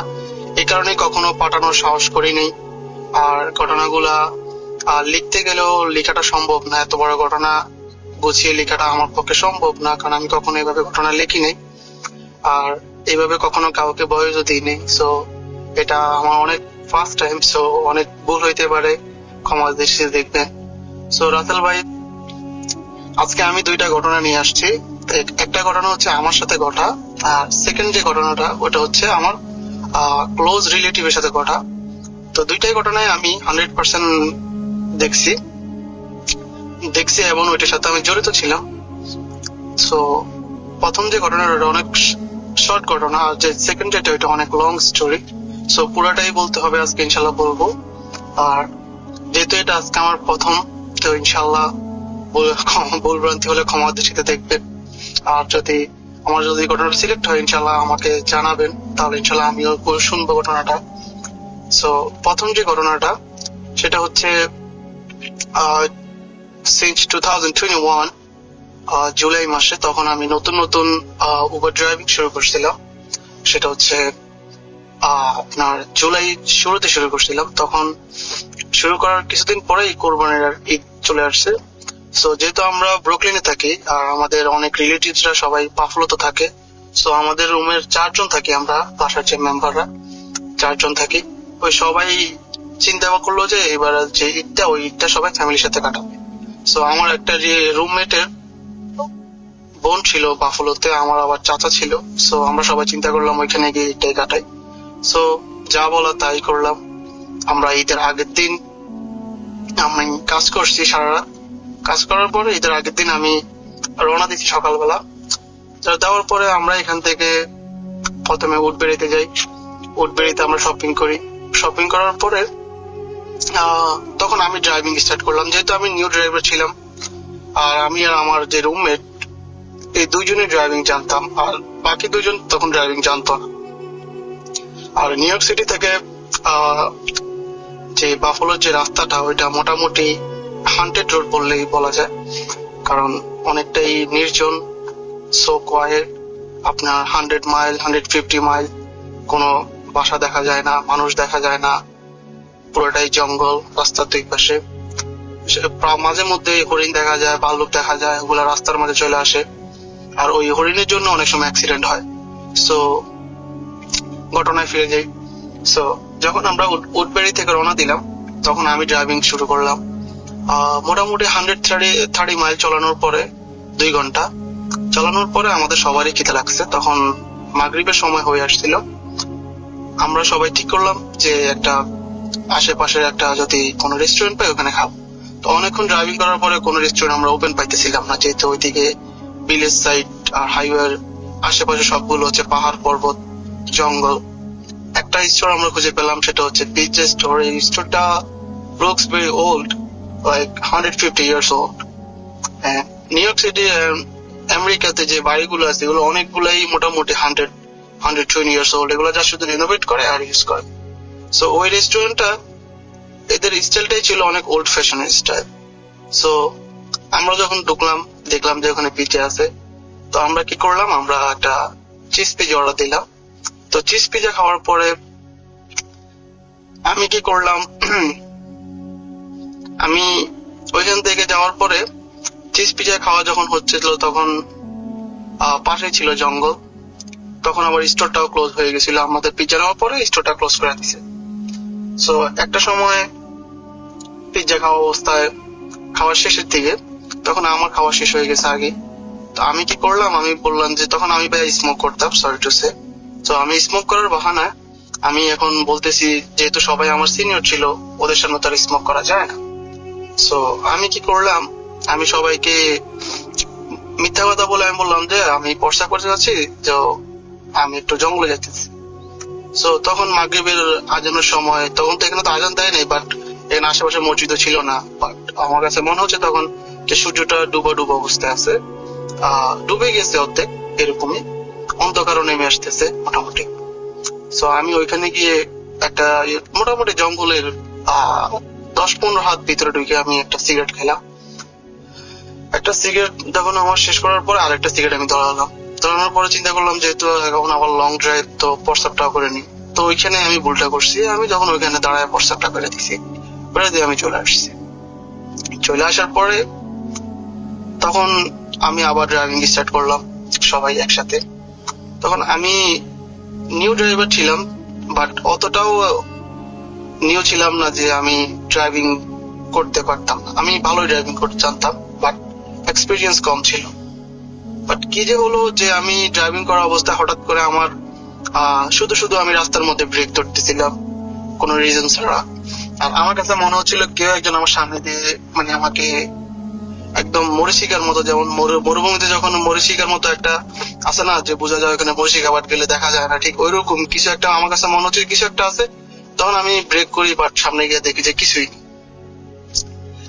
একটা সময় আমি চিন্তা করলাম যে এটা আমার পক্ষে সম্ভব না, আমার হয়তো কোনো সমস্যা হচ্ছে, আমি হয়তো রাতে ঘুম কম গেছি, এই কারণে হয়তো এখন আমার ড্রাইভিং করতে অসুবিধা হচ্ছে। সো আমি আমার যে রুমমেট তাকে বললাম যে ভাই আপনি ড্রাইভিং করেন, আমার পক্ষে মনে হয় না এখন ড্রাইভিং হবে।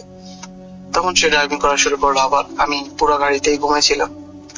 ঘুমায় থাকার পরে আমরা মোটামুটি রাতের 10টা-11টার সময় আমরা পৌঁছায় যাই বাফালোতে। পৌঁছানোর পরে আমরা রাতের খাওয়াটা তখনই আধা ঘন্টার মধ্যে খাওয়া দাওয়া আমরা শেষ করে ফেলি, কারণ আমরা সবাই অনেক টায়ার্ড ছিলাম। যেহেতু সকাল 9টা থেকে 8টা-9টা থেকে আমাদের জার্নি শুরু হয়েছিল, খুবই টায়ার্ড ছিলাম আমরা সবাই। তো আমরা জাস্ট শুধু ফ্রেশ হয়ে খাওয়াটা খেয়ে আমরা ওনাদের বাড়ির বর্ণনাটা আমি দিই।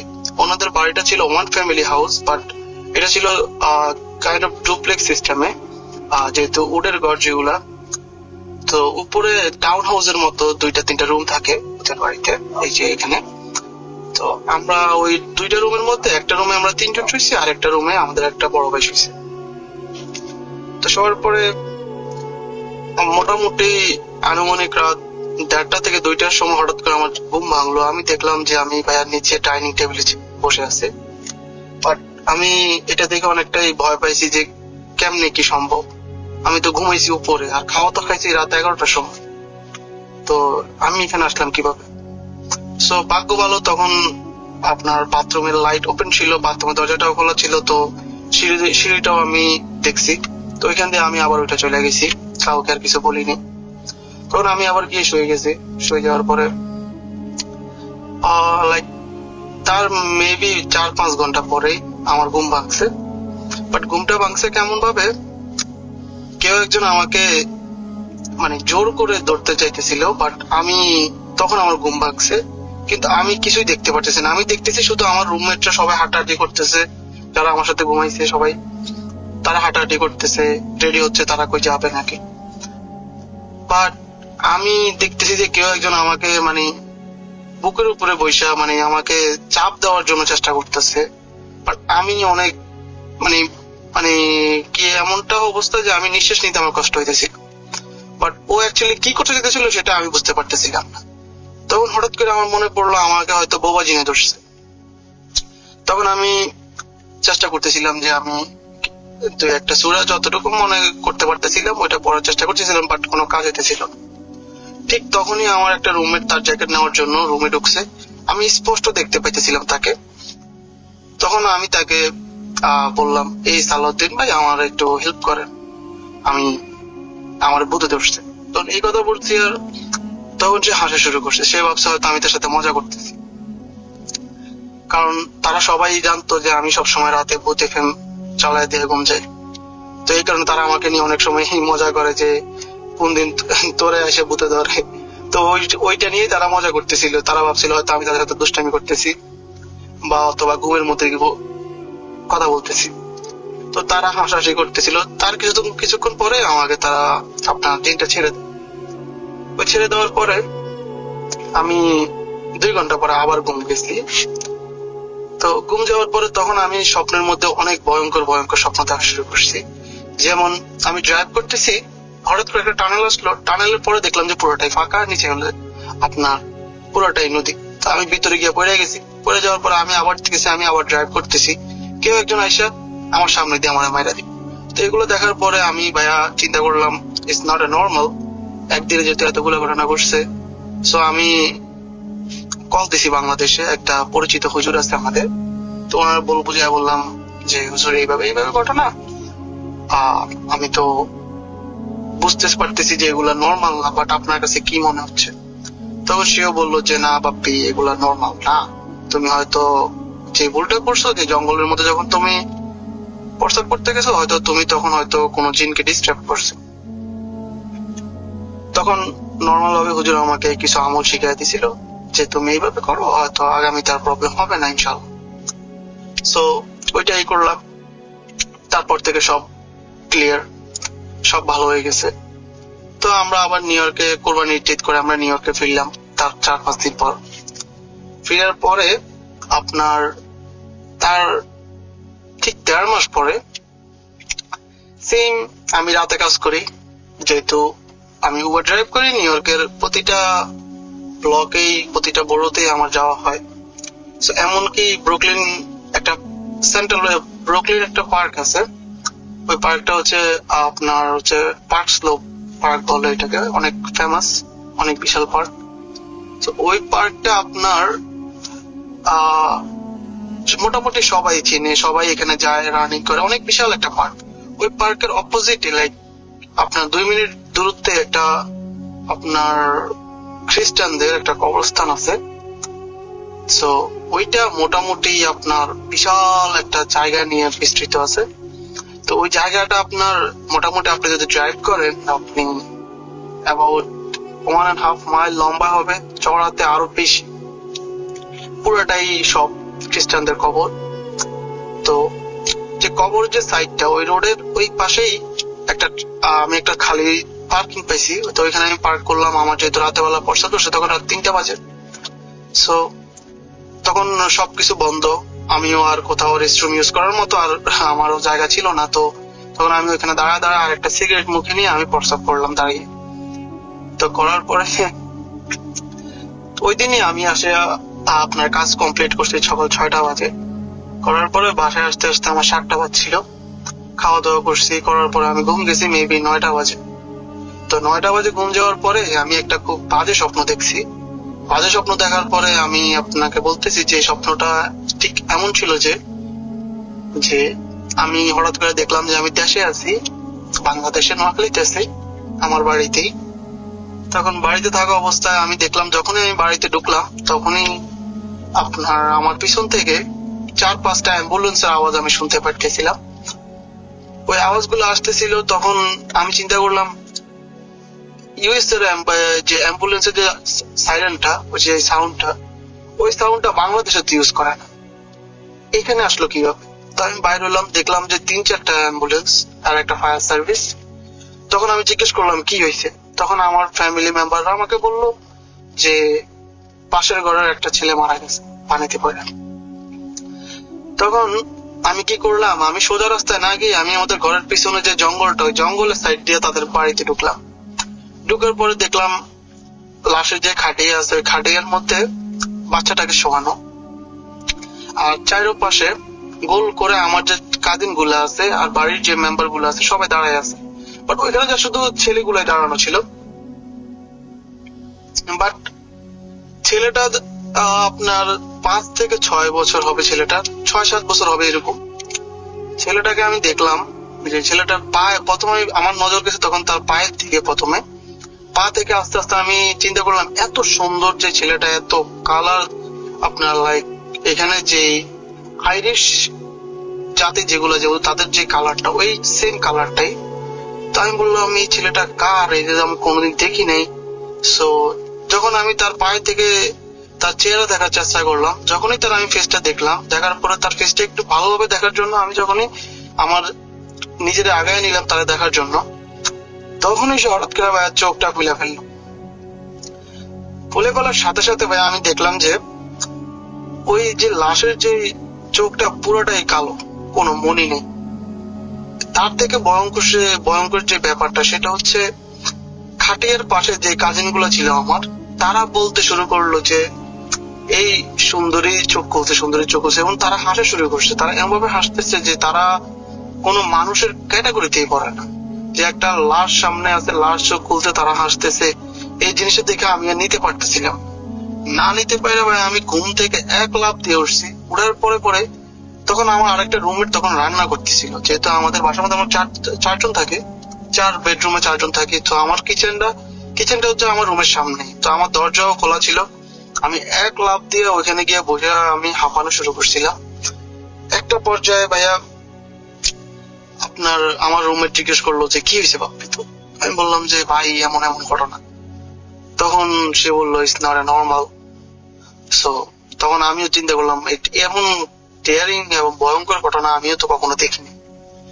সো তখন আমি ঠিক করলাম যে জিনিসটা আমার ফ্যামিলিকে জানানো উচিত, হয়তো আমি কোনো ভুল করে ফেলছি আগের বারের মতো। তো আমি কি করলাম ভাইয়া, আমি আমার ফ্যামিলিকে জানালাম। তখন ফ্যামিলি ওই হুজুরের সাথে কথা বললো।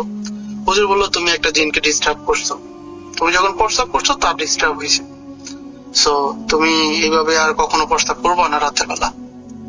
তারপরে উনি আমার কিছু আমল শিখাইতেছে যে আপনার নিজে পানির মধ্যে ফু দিয়া পানি খাওয়া, তারপরে শোয়ার আগে ফু দিয়ে শরীর বন্ধ করা, সূরা পড়া, নামাজ পড়া, এই যে নর্মাল যেগুলা এগুলা। যাক, তারপর থেকে আর কোনো সমস্যা হয়নি। সো এটাই ছিল আমার ঘটনা। আমার কাছে আরো ইনশাল্লাহ আরো ঘটনা আছে, আর জানি না লিসেনারদের কাছে কেমন লাগবে। যদি ভালো লাগে, আর রাসেল ভাই আপনার কাছে যদি ভালো লাগে, তাহলে ইনশাআল্লাহ আমাকে জানাবেন। যদি এটা সিলেক্ট হয় আমার ঘটনাটা, তাহলে ইনশাআল্লাহ আমি আরো অনেক ঘটনা দিব আর ইনশাআল্লাহ। আর আমাদের যে নোয়াখালীর যে আমার যে বাড়িটা সেটা হচ্ছে সোনাইমুড়িতে। ওইখানে আপনার মিনিমাম আমার কাছে 200 চীনের ঘটনা আছে, রিয়েল। ওইগুলো আমি বাড়িতে থাকা অবস্থায় আমি দেখছি। সো এখন আপাতত এটাই দিলাম।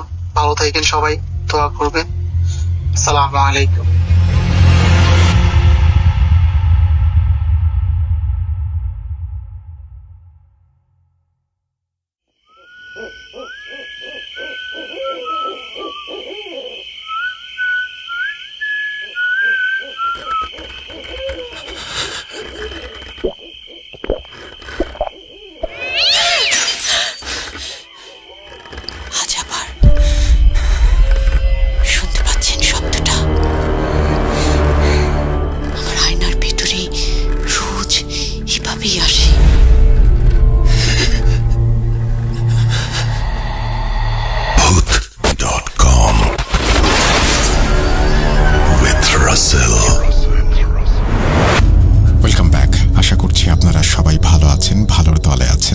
প্রতি শুক্রবার ঠিক ফিরে আসি।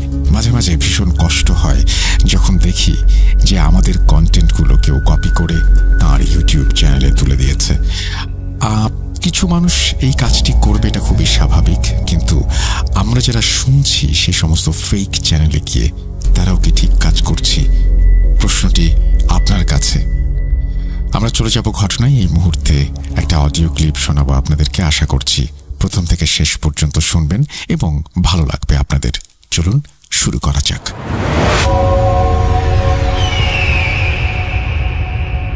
আসসালামু আলাইকুম রাসেল ভাই ও শ্রোতা বন্ধুরা, আশা করছি ভালো আছেন এবং ভালোর দলেই আছেন। ভাই আমার নাম হচ্ছে মোহাম্মদ রাব্বি মৃধা। আমি ভোলা সদর উপজেলার ধনিয়া ইউনিয়নের ছোট আলগি গ্রাম থেকে বলতেছি। ভাই আজকে আপনাকে যে ঘটনাটা আমি শেয়ার করছি, ঘটনাটা হচ্ছে আমার দাদার কাছ থেকে শোনা। প্রায় আজ থেকে 20-25 বছর আগে আর কি, না তারও বেশি হবে, 30, 35 বা 40 বছর আগের হবে। তো আমি কথা না বাড়িয়ে সরাসরি ঘটনায় চলে যাচ্ছি। সালটা প্রায় 1970 থেকে 80 দিকে হবে। আগেরকার দিনে মানুষ হচ্ছে আপনার যাত্রাপালা হতো, মানে আগেরকার দিনে আপনার ওই যে যাত্রাপালার গান হতো আর কি। তখনকার দিনে তো আর এত রেডিও ছিল, আপনার টিভি ছিল না, ওই থেকে তো অনেক এখন যেরকম গান হয় ওইরকম গান হতো না। আগেরকার মানুষ রাত্রেবেলা যাত্রাপালার গান শুনতো। তখন আপনার আমার দাদা ছিল তখন প্রায় 30-35 বছর বয়সী। তখন উনি কি করলো আপনার ওই গান শুনতে গেল আর কি, যাত্রাপালার গান শুনতে গেল। তো উনি গান শুনতে যাওয়ার সময় ওনার সাথে করে একটা ছোট ছেলেকে নিয়ে গেল। আমার দাদার কোন ভাতিজা হবে আর কি।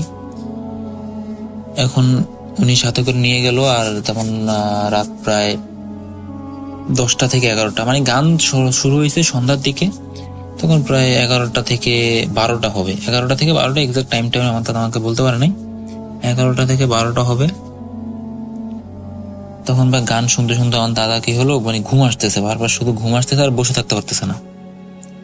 এখন আমার দাদা কি করলো, যে ছোট ছেলেটাকে নিয়ে গেল, ওকে বললো যে চল আমরা চলে যাই, আমাদের তো ঘুম আসতেছে, আমরা চলে যাই চল। তো ওই ছেলেটা বললো ঠিক আছে, মানে আমার দাদাকে ওই ছেলেটা কাকা ডাকতো আর কি। ঠিক আছে কাকা চলেন আমরা চলে যাই। তখন গ্রামের রাত কিন্তু ভাই 8টা-9টা বাজে অনেক রাত হয়ে যায়, তো আর তখন তো বাজে 11টা থেকে 12টা, তখন গভীর রাত। তখন আমার দাদা ওই ছেলেটাকে নিয়ে আপনার চলে আসতেছিল। যখন চলে আসতেছিল গ্রামের রাস্তা ধরে, অল্প একটু আসলেই আপনার একটা বিল পরে, মানে ক্ষেত আর কি, অনেক বড় বিল। ওই বিল পার হয়ে একটা আপনার বাঁশঝাড় পরে, তারপর ওই বাঁশঝাড়ের পরে আবার কিছু সারি সারি তাল গাছ আছে। হ্যাঁ, তো আমার দাদারা নর্মালি আপনার বিলটাও পার হলো, তারপর নর্মালি বাঁশঝাড়ও পার হলো, কোনো সমস্যা হলো না। কিন্তু রাসেল ভাই যখনই এই তাল গাছের কাছে আসছে, তখনই হচ্ছে মেন সমস্যাটা হয়েছে। আপনার তাল গাছের কাছে আসার মাত্রই, তাল গাছ পর্যন্ত এখনো যায় নাই, তাল গাছের আরো আগেই, মনে করেন তাল গাছ থেকে 100 বা 200 ফিট আগে আপনার আমার দাদা দাঁড়ায় গেছে। হঠাৎ করে আমার দাদা দাঁড়ায় গেছে, মানে আমার দাদা তো হঠাৎ করে মানে শরীর টরীর ভার হয়ে গেছে। পরে আমার দাদা দেখলো কি, মানে আপনার যে তাল গাছটা নিচে একটা সাদা আপনার শাড়ি পরিহিত একটা মহিলা বা কোনো অবয়বই হবে, সাদা শাড়ি পরিহিত একটা অবয়ব তাল গাছের নিচে দাঁড়িয়ে আছে। এখন আমার দাদা তো দেখে মনে করেন আমার দাদার অবস্থা পুরো খারাপ, দাদা নড়তেও পারতেছে না। তো আমার দাদা ওই ছোট ছেলেটা ছিল, আমার দাদা আর কি ওই ছোট ছেলেটাকে দেখালো না জিনিসটা, মানে ও তো ছোট ছিল তখন অনেক ভয় পাইতো, ওকে আমার দাদা দেখায় নেই জিনিসটা। তো আমার দাদা যখন দেখলো, মানে আমার দাদা দাঁড়ায় আছে ওইখানে, প্রায় অনেকক্ষণ দাঁড়ায় থাকলো। যখন আমার দাদার চোখটা ওই মহিলা মানে অবয়বটার দিকে গেল, সাদা শাড়ি পরিহিত যে অবয়বটা, ওই অবয়বটা কিন্তু আমার দাদাকে আবার খেয়াল করেনি। আমার দাদা যখন ওই অবয়বটাকে তাকিয়ে ছিল, তখন আমার দাদা দেখলো, মানে আপনার কি বলবো, এটা হচ্ছে আপনার তাল গাছটার যে ইয়াটা আছে আপনার নিচ থেকে, মানে অবয়বটা আস্তে ধীরে ধীরে মানে আকৃতি অনেক বড় করে ফেলতেছে। আর অবয়বটার শাড়ির যে আঁচলটা মনে করেন 100 থেকে 200 ফিট, তার 100 ফিটের বেশি হবে, 200 ফিটের বেশি হইতে পারে, এত বড় শাড়ির আঁচল। ধীরে ধীরে অবয়বটা বড় হইতেছিল, আর মানে ওই তাল গাছটার আশেপাশে দিয়ে ঘুরে ঘুরে তাল গাছটার মাথায় চলে যেতেছিল।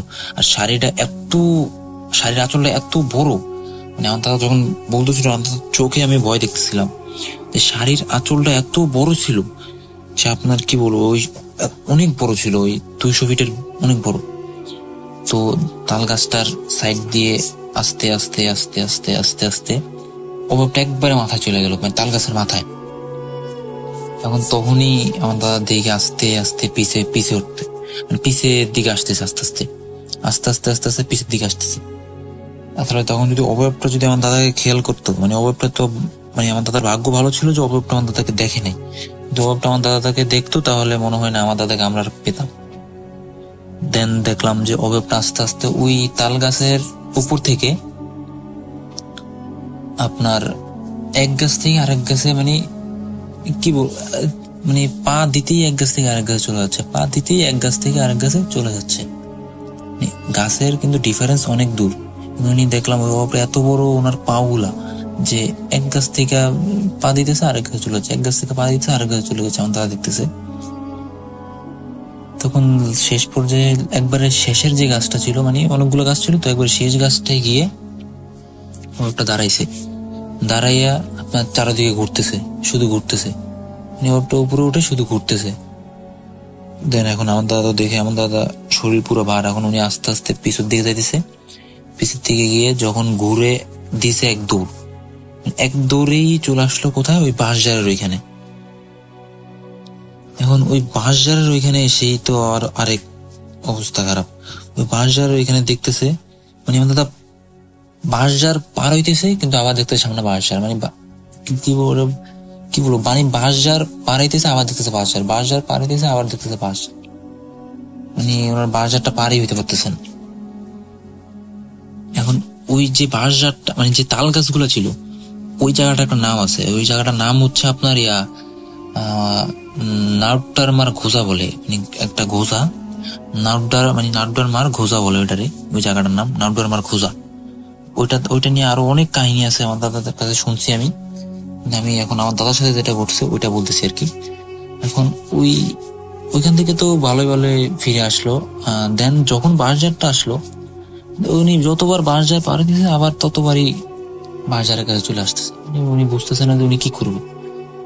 দেন অনেক কষ্টে উনি সুরা কারাত যা আছে সব পড়তেছে, পড়ে মানে যতবার যাইতেছে ততবার আবার বাঁশঝাড়, মানে যাইতেছে বাঁশঝাড় দেখতেছে, যাইতেছে বাঁশঝাড় দেখতেছে। এখন উনি শেষ অনেক কষ্টে বাঁশঝাড়টা পার হয়েছে। বাঁশঝাড়টা পার হইয়া তুই আবার আসলো এই যাত্রাপালার গানের ওইখানে।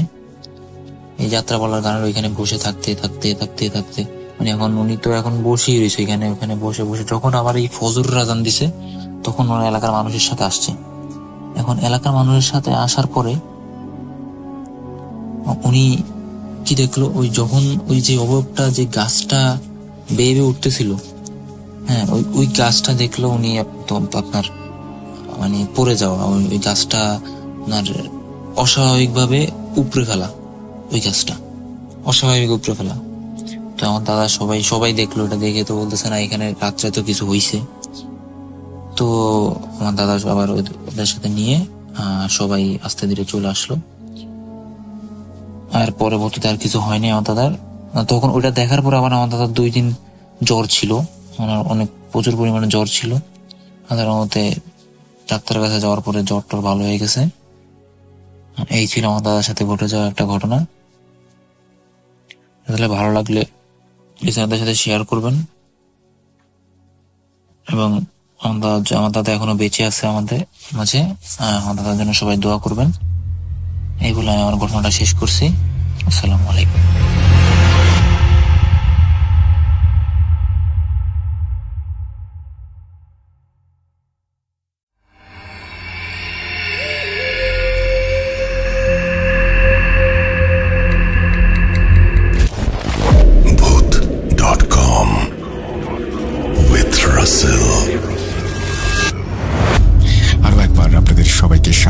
আমি রাসেল। আশা করছি আপনারা সবাই ভালো আছেন এবং ভালোর দলে আছেন। আমিও ভালো আছি আর ভালোর দলে আছি। কোনো কথা না বাড়িয়ে আমরা চলে যাব আরও একটি অডিও ক্লিপে। চলুন শুরু করা যাক।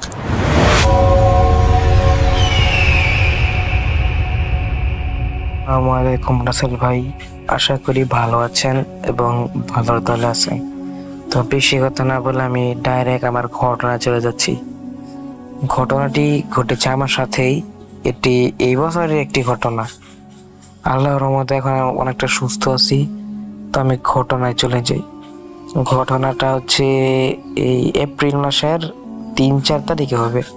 তখন আমাদের এই জায়গায় মানে একটা বালুর মাঠ আছে, বালুর মাঠে একটা কনসার্ট ছিল, বাউলি গানের কনসার্ট। তো কনসার্ট দেখে আস্তে আস্তে রাত হয়ে যায়।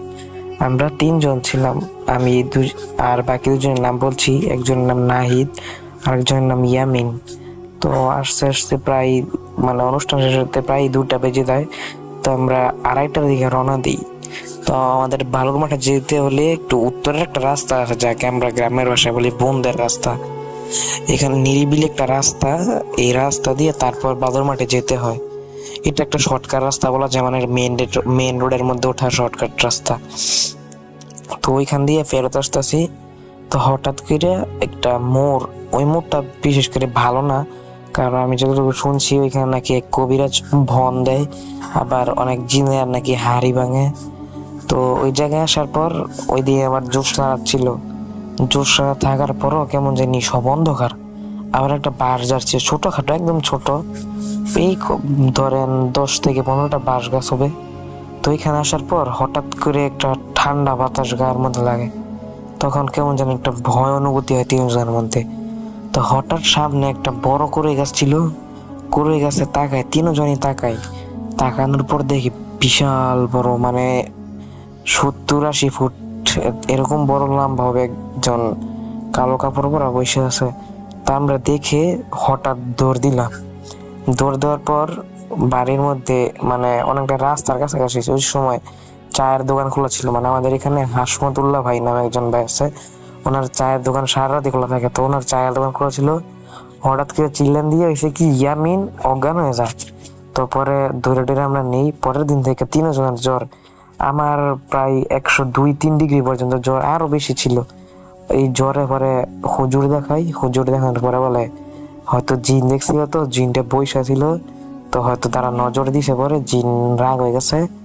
তো এইটাই হয়েছে, ফলে তাবিজ তুবিজ দিছে।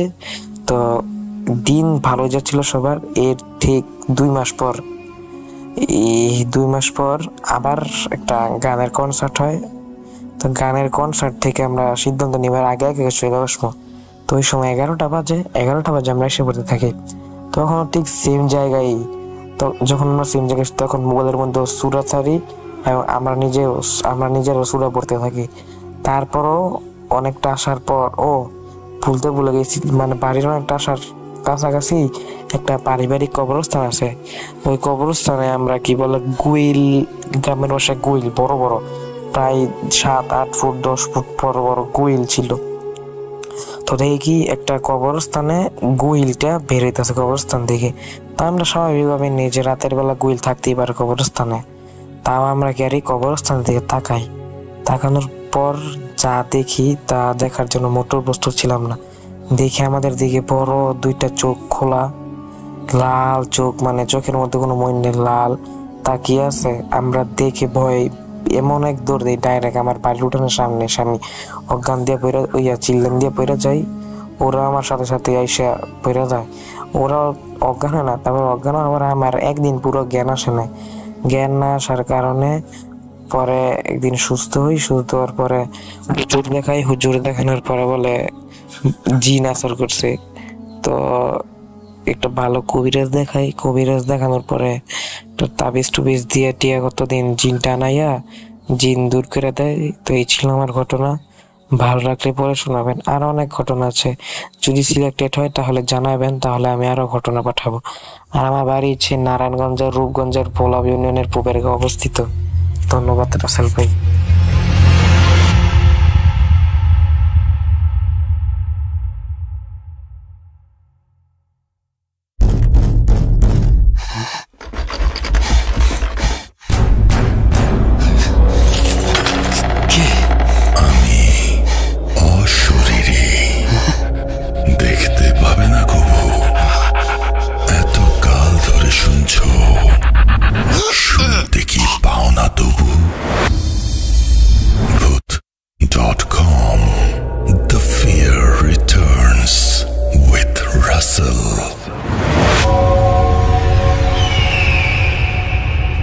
আসসালামু আলাইকুম এভরিওয়ান, এন্ড রাসেল ভাই, আপনি অলওয়েজ ভালো থাকেন তার জন্য জিজ্ঞেস করলাম না। আমি সরাসরি স্টোরিতে চলে যাবো, আমি বেশি ওয়েট করাবো না কাউকে। তো আমি আমার কন্ডিশনটা একটু বলি। আমি ছোট থেকে অনেক ভীতু একটা ছেলে। আমার ভূত প্রেত যেটাই, এগুলো নিয়ে আমার অনেক আকর্ষণ ছিল এবং আমি ভীতু ছিলাম। প্রতিদিন সন্ধ্যা হলে আমি চলে যেতাম দাদুর রুমে ছোটবেলায়। ভূতের স্টোরি শুনতে। তো আমি যেহেতু ছোট ছিলাম আর আমি ভূত ভয়ও পাইতাম অনেক বেশি, মানে আমাদের দাদুর রুম আমাদের রুম কাছাকাছি ছিল, কিন্তু আমি ওই স্টোরিটা শোনার পর যে আমার রুমে আসবো এতটুকু সাহস ছিল না। দাদু নিয়ে আসলে আসতাম, নয়তো ওই জায়গায় ঘুমাই যাইতাম। তো দাদুরা এরকম জানতো যে আমি ভীতু, তার জন্য বেশি একটা ভূতের বা বেশি ভয়ঙ্কর কাহিনীগুলো আমার বলতো না। তারপরে ছোটবেলায় অনেকগুলো শুনছি যে দাদু জানালা দিয়ে দেখছে যে সিম্পল কাহিনী যেগুলো অনেক সময় দেখছে যে ঘোড়া আসতে, উড়ন্ত ঘোড়া এরকম, বা ধান ক্ষেতের মাঝখান দিয়ে কোনো একটা মহিলা হাইটে যেতেছে, এরকম কাহিনী হালকা পাতলা আর কি শুনছিলাম, কিন্তু অত ভয়ঙ্করভাবে বলে নাই আর ডিটেলে বলে নাই, যেটার জন্য আমি বলতে পারতেছি না। কিন্তু আমার সাথে যেটা ঘটছে এটা আমি আজকে শেয়ার করবো সবাইরে। তো আমার কোনো ভুল হয়ে থাকলে সবাই মাফ করবেন। তো আমি স্টোরিতে চলে যাই। আমার ঠিক খেয়াল নাই 2018 বা 2017 হইব এমন। তো আমি ভয় পাইতাম, এটা আমি আগেই বলছি। এই কারণে আমাদের 2 রুমের মাঝখানে, আব্বু আম্মুর রুম আর আমার রুমের মাঝখানে একটা এক্সট্রা দরজা আছে। তো মাঝে মাঝে ভয় পাইলে আমি আব্বুর ডাক দিতাম, আব্বু এসে আমার সাথে ঘুমাইতো। তো এরকমভাবেই আমরা লাইফ চলতেছে। তো একবার কি হয়, আমরা ফ্রেন্ডরা মিলা মানে একটা মুরগি রান্না করি, মানে খিচুড়ি। তো একটা ফ্রেন্ডের বাসায় যেয়ে রান্না করি। তো রান্না হইতে বলছে অনেক সময় লাগবে। তো আমরা ওই জায়গার সময় বললাম যে একটু হাঁটাহাঁটি করে আসি। তো হাঁটাহাঁটি করে আসি এরকম সব ফ্রেন্ড একসাথে যেহেতু। আর আমাদের বাসা হইতেছে গাজীপুর। আর আমার ডিটেলস আমি দিই, আমার নাম হইতেছে নোহান মাহমুদ রায়হান, আই থিঙ্ক কেউ চিনতে পারেন। তো ওই টাইমে আমরা ফ্রেন্ডরা সবাই মিলে যাই ঘুরতে। তো গাজীপুরে সবাই জানেন যে গজারি বাগান অনেক বেশি। তো আমরা গজারি বাগানের মাঝখান দিয়ে ঘুরতে যাই সব ফ্রেন্ডরা মিলা। তো সবাই তো রাস্তা দিয়ে যায়, ভালো কথা, রাস্তা দিয়ে যাইতে পারে সবাই, কিন্তু আমরা তো খুব ফাজিল ছিলাম। তো আমরা হচ্ছে রাস্তাতে যাবো না, আমরা যাবো জঙ্গলের মাঝখান দিয়ে, এদিক দিয়ে ওদিক দিয়ে। তো যাইতে যাইতে সন্ধ্যা হয়ে গেছে। তো এমন টাইমে আমি নোটিস করতে পারতেছি আমি সবার পিছনে আর সব বন্ধুরা সামনে সামনে হাঁটতেছে। মানে এমন জঙ্গল যে গাছপালা ভাইয়া ভাইয়া যাইতে হইতেছে, ডালাপালা এরকম। তো সন্ধ্যা হয়ে অনেক সময় হয়ে গেছে। তো তখন আমরা ব্যাক করতেছি। তো এরকম টাইমে আমার মনে হতেছে যে পিছনে, আমি তো সবার পিছনে, তো আমার মনে হচ্ছে আই থিঙ্ক কেউ আমার পিছনে ফলো করতেছে একটু একটু করে এরকম। তো আমি পিছনে তাকামো এরকম সাহসটা ছিল না। তারপর আমি তাকাইছি যে কিছু আছে কিনা, দেখলাম কিছু নাই, কিন্তু আমার মনে হইতেছিল কিছু আছে। আর আমার ফ্রেন্ডরাও হালকা পাতলা কিছু নোটিস করতে পারছে, আমি জানি না কতটুকু পারছে। বাট আমি সবাই বললাম, দোস্ত কেউ পিছে তাকাইস না, সবাই দোয়া পড়তে থাক। তো আমার যে ফাজিল ফ্রেন্ডগুলো ওরাও পর্যন্ত দোয়া পড়তেছে, এটা আনবিলিভেবল ছিল। তো এমন টাইমে দোয়া পড়তে পড়তে চলে আসি। তো তখন আমরা বলতেছি যে এটা খামু কোথায়, সবাই বলতেছে যে আমরা বাসায় খামো এরকম কিছু। এখন কিছু ফ্রেন্ড আছে ওরা বলতেছে না আমরা স্কুল মাঠে যাই খামো। তো ওই বাসার সাথে স্কুল মাঠ ছিল, তো আমরা স্কুলে যা খাওয়া শুরু করছি। তো আমি স্কুলের বর্ণনা, স্কুলটা হইতেছে যে মানে সিম্পল স্কুল, যেহেতু হাফ সরকারি, তো সরকারি বিল্ডিং করা। তো অনেকগুলো খাম্বা, বারান্দার এই সাইডে অনেকগুলো খাম্বা একসাথে বারান্দায়। আর আমরা একদম শেষের দিকে যাই বসছি। তো যখন ওই খাবার খাইতেছি, আর খিচুড়ি অনেক গরম ছিল, তো কেউ খাইতে পারতেছিল না, সবাই গোল করে বৈশা, মানে আমরা একটা ভোলেই খাওয়ার চেষ্টা করতেছি, ভোল বা বাটি যেটা বলেন। তো ওই জায়গায় খাওয়ার চেষ্টা করতেছি। তো সবাই গোল হয়ে বসছি। তো এত গরম যে কেউ হাতে নেই পড়ে যায়, আবার এরকম ফাইজলাম টাইজলাম করতেছি। তো সবাই সবার মতো ফাইজলাম করতেছে। এমন টাইমে আমি হঠাৎ করে আবারও পিছিয়ে থাকাই। তো আবারও পিছিয়ে থাকানোর পর আমি যেটা দেখতে পাই রাসেল ভাই, যে পিছনে অনেক দূরে একটা খাম্বায় কেউ একজন মাথা একটু বাঁকা করে খাম্বার পিছন থেকে আমার দিক তাকাইছে। আর ওর চেহারা দেখা যায় না, আর ছেলে মেয়ে এরকম কিছু বোঝা যায় না, কিন্তু ওর চেহারার বর্ণনা রয়েছে যেমন ওর কানগুলা খাড়া খাড়া, যেমন কুকুরের কান থাকে যেরকম খাড়া খাড়া, এরকম মানুষের শেপই কিন্তু কানগুলো খাড়া খাড়া। আমি পিছনে তাকানোর সাথে সাথেই ও আবার পিছনের দিক, মানে খাম্বার পিছনে চলে যায়। তো ওই টাইমে ওদেরকে আমি বলবো এরকম একটা অবস্থা, কিন্তু আমি জানি না আমি কি লেগে বললাম না আর কি কারণে বললাম না, এটা ভুলে যাই। তো ওটা এমনি সিম্পলি থাকে, কিছুদিন পর ওই কাহিনী আমরা সবাই ভুলে যাই। আর আমি ফ্রেন্ডদের যে ওই কাহিনীটা বলবো যে এরকম কিছু একটা দেখছি, ওটা আমি বলি না। তো একদিন রাত্রে আমি ঘুমাইতেছি। তো ঘুমের মাঝখানে আমার রাত্রে ঘুম ভেঙে যায় প্রায় 12টা 1টা এরকম টাইমে ঘুম ভেঙে যায়। আমি খুব তাড়াতাড়ি ঘুমাই যেতাম, তখন ছোট ছিলাম। তো ঘুম ভাঙানোর পর আমার ঘুমটা ভাঙে এমন অবস্থায় যে আমার কপালে কোনো একটা পানির ফোঁটা পড়ছে। এত রাতে কপালে পানির ফোঁটা কই থেকে আসবে, এটা আমার মাথায় কাজ করে না। তা আমি পাম হাত দিয়ে কপালে টাচ করলাম পানির জায়গায়, যে অ্যাকচুয়ালি কিসের পানি এটা। তো লাইট কিন্তু অফ বাই এসে কিছু দেখা যাইতেছে না, কিন্তু আমি যখন ওই কপালে হাত দিয়ে হাত সামনে আনলাম, দেখলাম যে আমার হাতে রক্ত লাগানো। আমি তো শকড, এমনি আমি ভীত পাই। তো যখন এটা দেখলাম আমি তো চিল্লান দিছি, কিন্তু কোনো সাউন্ড হয়নি। আর আমি মুভও করতে পারতেছি না, লড়তে পারতেছি না। তো এমন টাইমে আমি যখন আবার উপরের দিক তাকাইলাম, মানে আমার যে জায়গা থেকে ব্লাডটা পড়ছে আমার মুখ বরাবর, তাকানোর পর দেখলাম যে আমাদের সাদ ভাইয়া মনে হইতেছে যে কোনো একটা মানুষরে ছাদের উপর শোয়াই রেখা ওর পেটে এরকম ভাবে পাড়া দিয়েছে যে সাদ ভাইয়া আর পার হয়ে গেছে। এমন একটা বডির থেকে রক্ত চুইসা চুইসা মানে ফোটায় ফোটায় পড়তেছে, আর ওইটা আমার কপালে পড়ছে। অ্যান্ড ওইটা দেখার পর তো ভাই আমার আত্মা আমার সাথে নাই। আমি আবার অনেক জোরে চিল্লান দিই, কিন্তু কোনো কাজে হয় না, সামান্য একটু সাউন্ড হয় না। এতটুকুতেই শেষ না ভাই। এটা দেখার পর আমার কলিজা ওই জায়গায় স্টপ হয়ে যায়। আমি কিছু বলতে পারি না, কি করবো, আমার মাথা কোনো কাজ করে না। আমি কেমনে এক্সপ্লেন করবো, কি করবো, কোনো কিছু কাজ করতেছিল না। তো আমি তো তখন বালিশে মাথা রেখে উপর দিক তাকায় এটা দেখতেছিলাম। তো আমি মুভ করতে পারতেছি না, লড়তে চড়তে পারতেছি না, কিন্তু হঠাৎ করে একবার লড়তে পারি, আমার মাথাটা আমার বাম কাঁধের দিকে সরাইতে পারি, মানে আমার বালিশের ভিতরে শুয়ে। তো যখন আমি বালিশের ভিতরে শুয়ে বাম কাঁধের দিক সরাই, তখন আমার বালিশের ভিতরে আরেকজন শুয়ে আছে আমার দিক তাকায়া, আর একটা মেয়ের চেহারা। আর ওই টাইমে আমি চেহারাটা খুব ভালো এবং ডিটেলসে বলতে পারি যে আমি কি কি দেখছি। মেয়ের চোখটা একদম সাদা ছিল, চোখে কোনো মনি ছিল না। আর মেয়ের চেহারার এক পাশে ছিল একটু পড়া পড়া ঝলসাই গেছে চেহারা, এরকম একটু, আরেক পাশটা সুন্দর ছিল। আর মেয়ের চুলগুলো ছিল এমন যে জাপানিজ মেয়েরা যেরকম ভাবে চুল রাখে গলা পর্যন্ত বা কাঁধ পর্যন্ত, এরকম ভাবে চুল রাখা হয়েছে, কাটা হয়েছে। তো ওই মেয়েটা আমার নাক থেকে মোটামুটি 4 আঙ্গুল দূরে, এতটুকু দূরে হইব, ও আমার দিক তাকায় আছে। তো ওইটা দেখার পর ভাই আমি আবারও চিল্লান দিই অনেক জোরে, যতটুকু শরীরে শক্তি ছিল, কিন্তু কোনো কাজ হয় না। আমি তারপরও কোনো লড়তেও চড়তে পারতেছি না, আমি ওরকম ভাবে আছি। তো আমি বলি একটু ডিটেলে যে আমি রাত্রে শর্ট প্যান্ট পরে ঘুমাই, মানে শর্ট প্যান্ট বলতে হাফ প্যান্ট পরে ঘুমাই। আমার গরম আর শীত সবসময় একটা পাতলা কম্বল আমার শরীরে থাকে। তো তখন আমি উইদাউট টি শার্ট ছিলাম আর একটা হাফ প্যান্ট পরেছিলাম। তো এরকম টাইমে আমার মনে হইতেছে যে, মানে মনে হইতেছে না, আমি পুরোপুরি ফিল করতে পারতেছি, আমার এক্স্যাক্টলি মনে হচ্ছে যে পুরোপুরি ফিল করতেছে আমার শরীরের থেকে ওই পাতলা কম্বলটা অটোমেটিক্যালি চলে যাইতেছে, মানে নিচে নেমে যাইতেছে। আর ওই সামনে যে জাপানিজ মেয়ে বা যেটাই ছিল ভোটটা, ওর চেহারাটা নাই। তো ও নাই, আর আমার কম্বলটা অটোমেটিক্যালি পুরো বডি থেকে সরে গেল। অ্যান্ড আমি মুভ করতে পারতেছি না, আমি যে সরে কোথাও জামু বা চলাফেরা করবো, আমি কিছুই করতে পারতেছি না ভাই, আমি জাস্ট স্টাক হয়ে গেছি। অ্যান্ড ওই জায়গায় ওরকম টাইমে ওই মেয়েটা পিছন সাইড থেকে এসে আমার হাক কেমন করে আমার পায়ের উপর ওর পা উঠাই দেয় এবং ঘাড়ের উপরে ও হাত রাখে। অ্যান্ড আমি ভাই একদম ডিটেলে বুঝতে পারছি যে ওর পাটা কেমন। ওর পাটা হইতেছে কোনো একটা গাছের মতো, যেরকম অনেক গাছ থাকে না, গাছের বাকল ফাইটা ছিঁড়ে গেছে, যে গাছের চামড়া উঠতেছে, এরকম মনে হইতেছে। তো ওর পাটাও এরকম মনে হইতেছে চামড়া উঠতেছে বা সামথিং এরকম কিছু।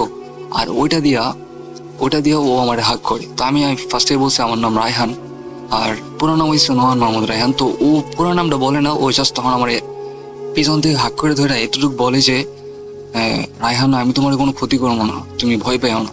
কিন্তু ভাই কথা কিন্তু এটাই বলছে, আমি 100% শিওর কথা এটাই বলছে, কিন্তু কোন ভাষায় বলছে এটা আমি বলতে পারি না। ও কি আসলে এটা বাংলায় বলছিল, নাকি ইংলিশে বলছিল, নাকি হিন্দিতে, বা কোন ভাবে বলছে আমি জানি না, কিন্তু কথা এটাই বলছে, আমি 100% শিওর। অ্যান্ড ভাই যেই পোলাটা এত ভয় পায়, যে সময় আমার আত্মা বের হয়ে যাওয়ার কথা ভিতর থেকে, যেই কাজগুলো আমার সাথে হইতেছিল আনবিলিভেবল পুরোপুরি। তো ওই টাইমে আমি এত ভয় না পাওয়ার পরেও আমার ওর কথা শোনার পর, ওর আমি কিল্লেগে আমি জানি না এত ট্রাস্ট করলাম ওর কথায়, আমার মন একদম শান্ত হয়ে গেছে। যে জায়গায় আমার কলিজা ফাইটে যেতেছিল, ওই জায়গায় আমার কলিটা একদম শান্ত হয়ে গেছে। অ্যান্ড ওইটা বলার পর মেবে চলে গেছে আমি জানি না, কিন্তু তারপর আমি উঠতে পারতেছি। ওঠার পর আমি খাটের যে পিছনে যে ডিজাইন করা সাইডটা থাকে, এটার ভিতরে ঢেলান দিয়ে দাঁড়ায় বসে ভাবতেছি আসলে কি আমার সাথে এটা হইলো। মানে আমি জাস্ট কনফিউজ যে আসলে কি আমার সাথে এটা হইলো। আর এরকম হালকা যদি এটার 100%-এ 1% অন্যদিন হইতো, আম্মুরে বা আব্বুরে আমি ডাক দিতাম, বলতাম আমার কাছে শুইতে। কিন্তু ওর যে কথাটা লাস্টে যে বলছে আমি তোমার কোনো ক্ষতি করবো না, এর নাম ধরে বলছে, আর এটার আমি এত ট্রাস্ট করছি, আমার মন একদম শান্ত হয়ে গেছে। অ্যান্ড আমার ফিলিংস আমার অনেক ভালো লাগতেছিল, কি কারণে আমি জানি না, অনেক ভালো লাগতেছিল, ফিলিংস গুড লাগতেছিল এরকম। তো তখন আমি ওরে মানে কি আম্মুরে ডাক দিলাম না, কিছুই বললাম না, আমি ঘুমাই গেলাম। আর আরেক দিনের কাহিনী, এটা একটু ভয়ঙ্কর নয়, কিন্তু কাহিনী একটাই। আমাদের 2 রুমের মাঝখানে একটা দরজা আছে, আমি আগেই বলছি 2টা রুমের দরজা আছে, 2 রুমের মাঝখানে একটা দরজা আছে। তো আমার আব্বু পলিটিক্স করতো, অনেক রাত্রে বাসায় আসতো, 2টা 3টা এরকম। তো এমন টাইমে একদিন বাসায় আসছে, আর দেখতেছে আমার গায়ের যে পাতলা কম্বলটা, এটাও বলছি ভাই, এই পাতলা কম্বলটা বাইরে, মানে যে জায়গায় আমরা কাপড় রোদ দেই মানে শুকানোর জন্য, ওই জায়গায় পাতলা কম্বলটা রাখা, আর বৃষ্টি চলতেছে, আর আমার রুমের দরজা খোলা। তো আব্বু ডাইরেক্ট আমার রুমের দরজা খুইলা, পরে মাঝখানের রুমের দরজা খুলে আম্মু ডাক দেয়। আম্মু শক্ট হয়ে যায়, কিভাবে তুমি রুমে আসলা, রুম তো লক করা ছিল। পরে রায়হানের রুমের দরজা খোলা, আর ওর কম্বল ওই জায়গায় রাখা। তো আম্মু ওটা মানে বকতেছে আমার ব্লেম, মানে মনে মনে আর কি, মনে মনে বকতেছে যে ছেলেটা মানে কম্বলটা বাইরে এমনি কি লেগে এই বৃষ্টির সময় রেখে দিছে হ্যান তেন। পরে সকালবেলা আমি যখন ঘুম থেকে উঠছি, ওঠার পর দেখি কম্বল আমার পায়ের জায়গায় ভাঁজ করা। আমার রাগ উঠছে যে আমার গায়ের কম্বল পায়ের জায়গায় ভাঁজ করে রাখছে কে। তো আম্মু বলতেছে যে আমি রাখছি। তাই আমি যখন বললাম যে কি লেগে তুমি আমার কম্বল আমার গায়ে থেকে নিয়ে জায়গায় রাখছো, কয় তোর গায়ের কম্বল তো কালকে রাত্রে ওই জায়গায় ছিল, ওই জায়গায় রাখছো কি লেগে? আমি কই আমি কি পাগল যে আমি জায়গায় রাখবো আর আমি কালকে রাত্রে তো ঘুম থেকে উঠিনি, এই কথা বলতেছি। তো আর একটু ডিটেলে যদি বলি ভাই, আমার মশারি যে আমি টানাই রুমের ভিতরে, তো আমার মশারি চারো সাইড একদম মানে সাইড দিয়ে গুজে রাখি যাতে মশা না ঢুকতে পারে। তো ওই দিন নাকি মশারির সাইড খোলা ছিল, কম্বল ছিল বাইরে, দরজা ছিল খোলা, তার মানে আমি গেছি, কিন্তু আমার কিছু মনে নেই যে আমি গেছি। অ্যান্ড স্টিল আমার আম্মু বিলিভ করে না যে আমি গেছি। আর সবচেয়ে ডেঞ্জারাস জিনিস একটা, যে আমার সাথে যে ঘটনাগুলো ঘটে, এত ভয়ঙ্কর ঘটনাগুলো যে ঘটে, এই ঘটনাগুলো না মানে আমার মনে থাকে না। পরের দিন যে আমি কাউকে বলবো বা আমি ফিক্স করে রেখেছি যে কালকে আমার বেস্ট ফ্রেন্ড এটা কমু যে এরকম এরকম হয়েছে, কিন্তু আমার মনেই থাকে না। কিন্তু কয়েকদিন পরে হঠাৎ করে যখন ভূত প্রেতের এসব কথা বলি বা হয়, তখন আমার মনে পড়লে আমার টোটালি ফুল এক একটা ডিটেল আমার মনে থাকে। কিন্তু যদি আমি মনে না থাকে তাহলে আমি কিছুই বলতে পারি না, মানে আমার মনেই থাকে না। আর আমার সাথে আরো কিছু বোবা জিনের কাহিনী আছে, মানে যদি একটু শর্টে বলি ভাই, একদম কয়েক সেকেন্ডে, যে 365 দিন যে বছরে হয় তার ভিতরে 300 দিন আমার সাথে বোবা জিনের দেখা হইতো। আর এমনও দিন গেছে রাতে 3-4 পর্যন্ত দেখা হইতো। মানে ওর সাথে আমার একটা কেমন জানি বন্ডিং হয়ে গেছে অ্যাকচুয়ালি, যে অভ্যস্ত হয়ে গেছি গা। এখন ও বেশি একটা ক্ষতি করতে পারে না আর আমিও বেশি এক্সপিরিয়েন্স হয়ে গেছি। আর আমার লাইফ যে এতটা চেঞ্জ আসবে আমি কখনো ভাবতে পারি নাই। আমরা সবাই ভাবি যে ভূত আসলে আমরা দেখবো, ভূত আসলে আমরা এটা করবো সেটা করবো, মানে এনজয় টাইপের নেই। কিন্তু যখন এক্স্যাক্টলি আমাদের সাথে এটা হয় তখন মানে কিছু করার থাকে না। সবাই এরকম ইন্টারেস্ট নিয়ে থাকে যে আমারও তো দেখার খুব ইচ্ছা, আমি ওটা ভাবতাম যে আমারও খুব দেখার ইচ্ছা, কিন্তু যখন দেখছি একবার তারপর থেকে দেখার ইচ্ছা একদম মাটি হয়ে গেছে। সো যারা এইসব বিলিভ করেন না যে ভূত প্রেত আছে এইসব সামথিং, দেখেন ভূত প্রেত আছে কিনা আমি জানি না, কিন্তু জিন আছে। আর জিনের ভিতরে আমাদের মানুষের ভিতরে যেমন খারাপ মানুষ আছে, ভালো মানুষ আছে, তেমন জিনের ভিতরে কিছু আছে যারা খারাপ জিন বা মানে একটু নোংরা জিন, তাদেরকে আমরা জিন, ভূত, পিচাস বা উল্টা পুল্টা বলি। আর যারা ভালো জিন তাদেরকে আমরা তো মসজিদে দেখতে পাই বা তাদেরকে আমরা ভালো বলি বা পড়ি বা সামথিং এরকম কিছু বলি, জিনিয়া বলি। তো এরকম কিছু। তো আমার এক্সপিরিয়েন্স থেকে আমি যতটুকু বললাম এতটুকুই। যদি আমার স্টোরি সিলেক্টেড হয় তাহলে আমি নাম্বার দিয়ে দিতেছি। অ্যান্ড আমার নাম নোহান মাহমুদ রায়হান। আমার অবশ্যই জানাবেন রিকোয়েস্ট, কারণ আমি সেদিন অবশ্যই শুনবো। আর আমি অতিরিক্ত বিজি থাকি, দ্যাটস ওয়াই আমি আপনাদের কাছে যাইতে পারলাম না। ওই জায়গায় বলতে পারলাম আমার আরও বেশি ভালো লাগতো। ধন্যবাদ রাসেল ভাই আপনাদেরকে, যে ভূত FM বন্ধ হয়ে যাওয়ার পর ভূত.com চালু করার জন্য। অনেক মিস করতেছিলাম মাঝখানে কিছুদিন, অ্যান্ড যেটা হয়েছে অফ হওয়ার কারণে একদমই ভালো লাগতেছিল না। ধন্যবাদ সবাইকে। অ্যান্ড ভূত.com এবং ভূত.com এর সাথে যারা কাজ করেন, ভূত.com টিম, সবাইকে থ্যাংক ইউ এত সুন্দর একটা জিনিস আমাদের কাছে রাখার জন্য। আর দয়া করে প্লিজ জানাইবেন যদি সিলেক্টেড হয়। অ্যান্ড আমার কিছু হাইড রাখা লাগবো না, সব কিছু ডিটেলে বলতে পারেন। আর আমি মাঝে মাঝে একটু হিমশিম খাই গেছি, যদি চান এগুলো কাইটা বা যেভাবে দিতে পারেন। ভালো থাকবেন রাসেল ভাই, আপনি অলওয়েজ ভালোর দলে থাকেন। খোদা হাফেজ, টাটা। Welcome back. সবকিছুর একটা শেষ আছে। আমি জানি না ফেক চ্যানেলগুলো যেভাবে আপলোড করছে তার কোনো শেষ আছে কিনা, তবে আমাদের সময় ফুরিয়ে গেছে, আমাদের আজকের এপিসোডটি শেষ করতে হবে। আপনারা সবাই ভালো থাকুন এবং আশা করছি যে আমি যেহেতু শেয়ার করলাম, আসলে ওইভাবে তো শেয়ার করা হয় না, নিশ্চয়ই আপনারাও কোনো একটা ব্যবস্থা নেবেন। আমি আজকের মতো বিদায় নেব, ফিরে আসবো আবারও। সেই পর্যন্ত সবাই ভালো থাকুন, সুস্থ থাকুন। মোস্ট ইম্পর্টেন্টলি ভূত.com এর সাথে থাকুন, আমাদের চ্যানেলটি সাবস্ক্রাইব করুন আর বেল আইকনটি ক্লিক করে ফেলুন এখনই। আমরা আজকের মতো বিদায় নিচ্ছি। আল্লাহ হাফেজ।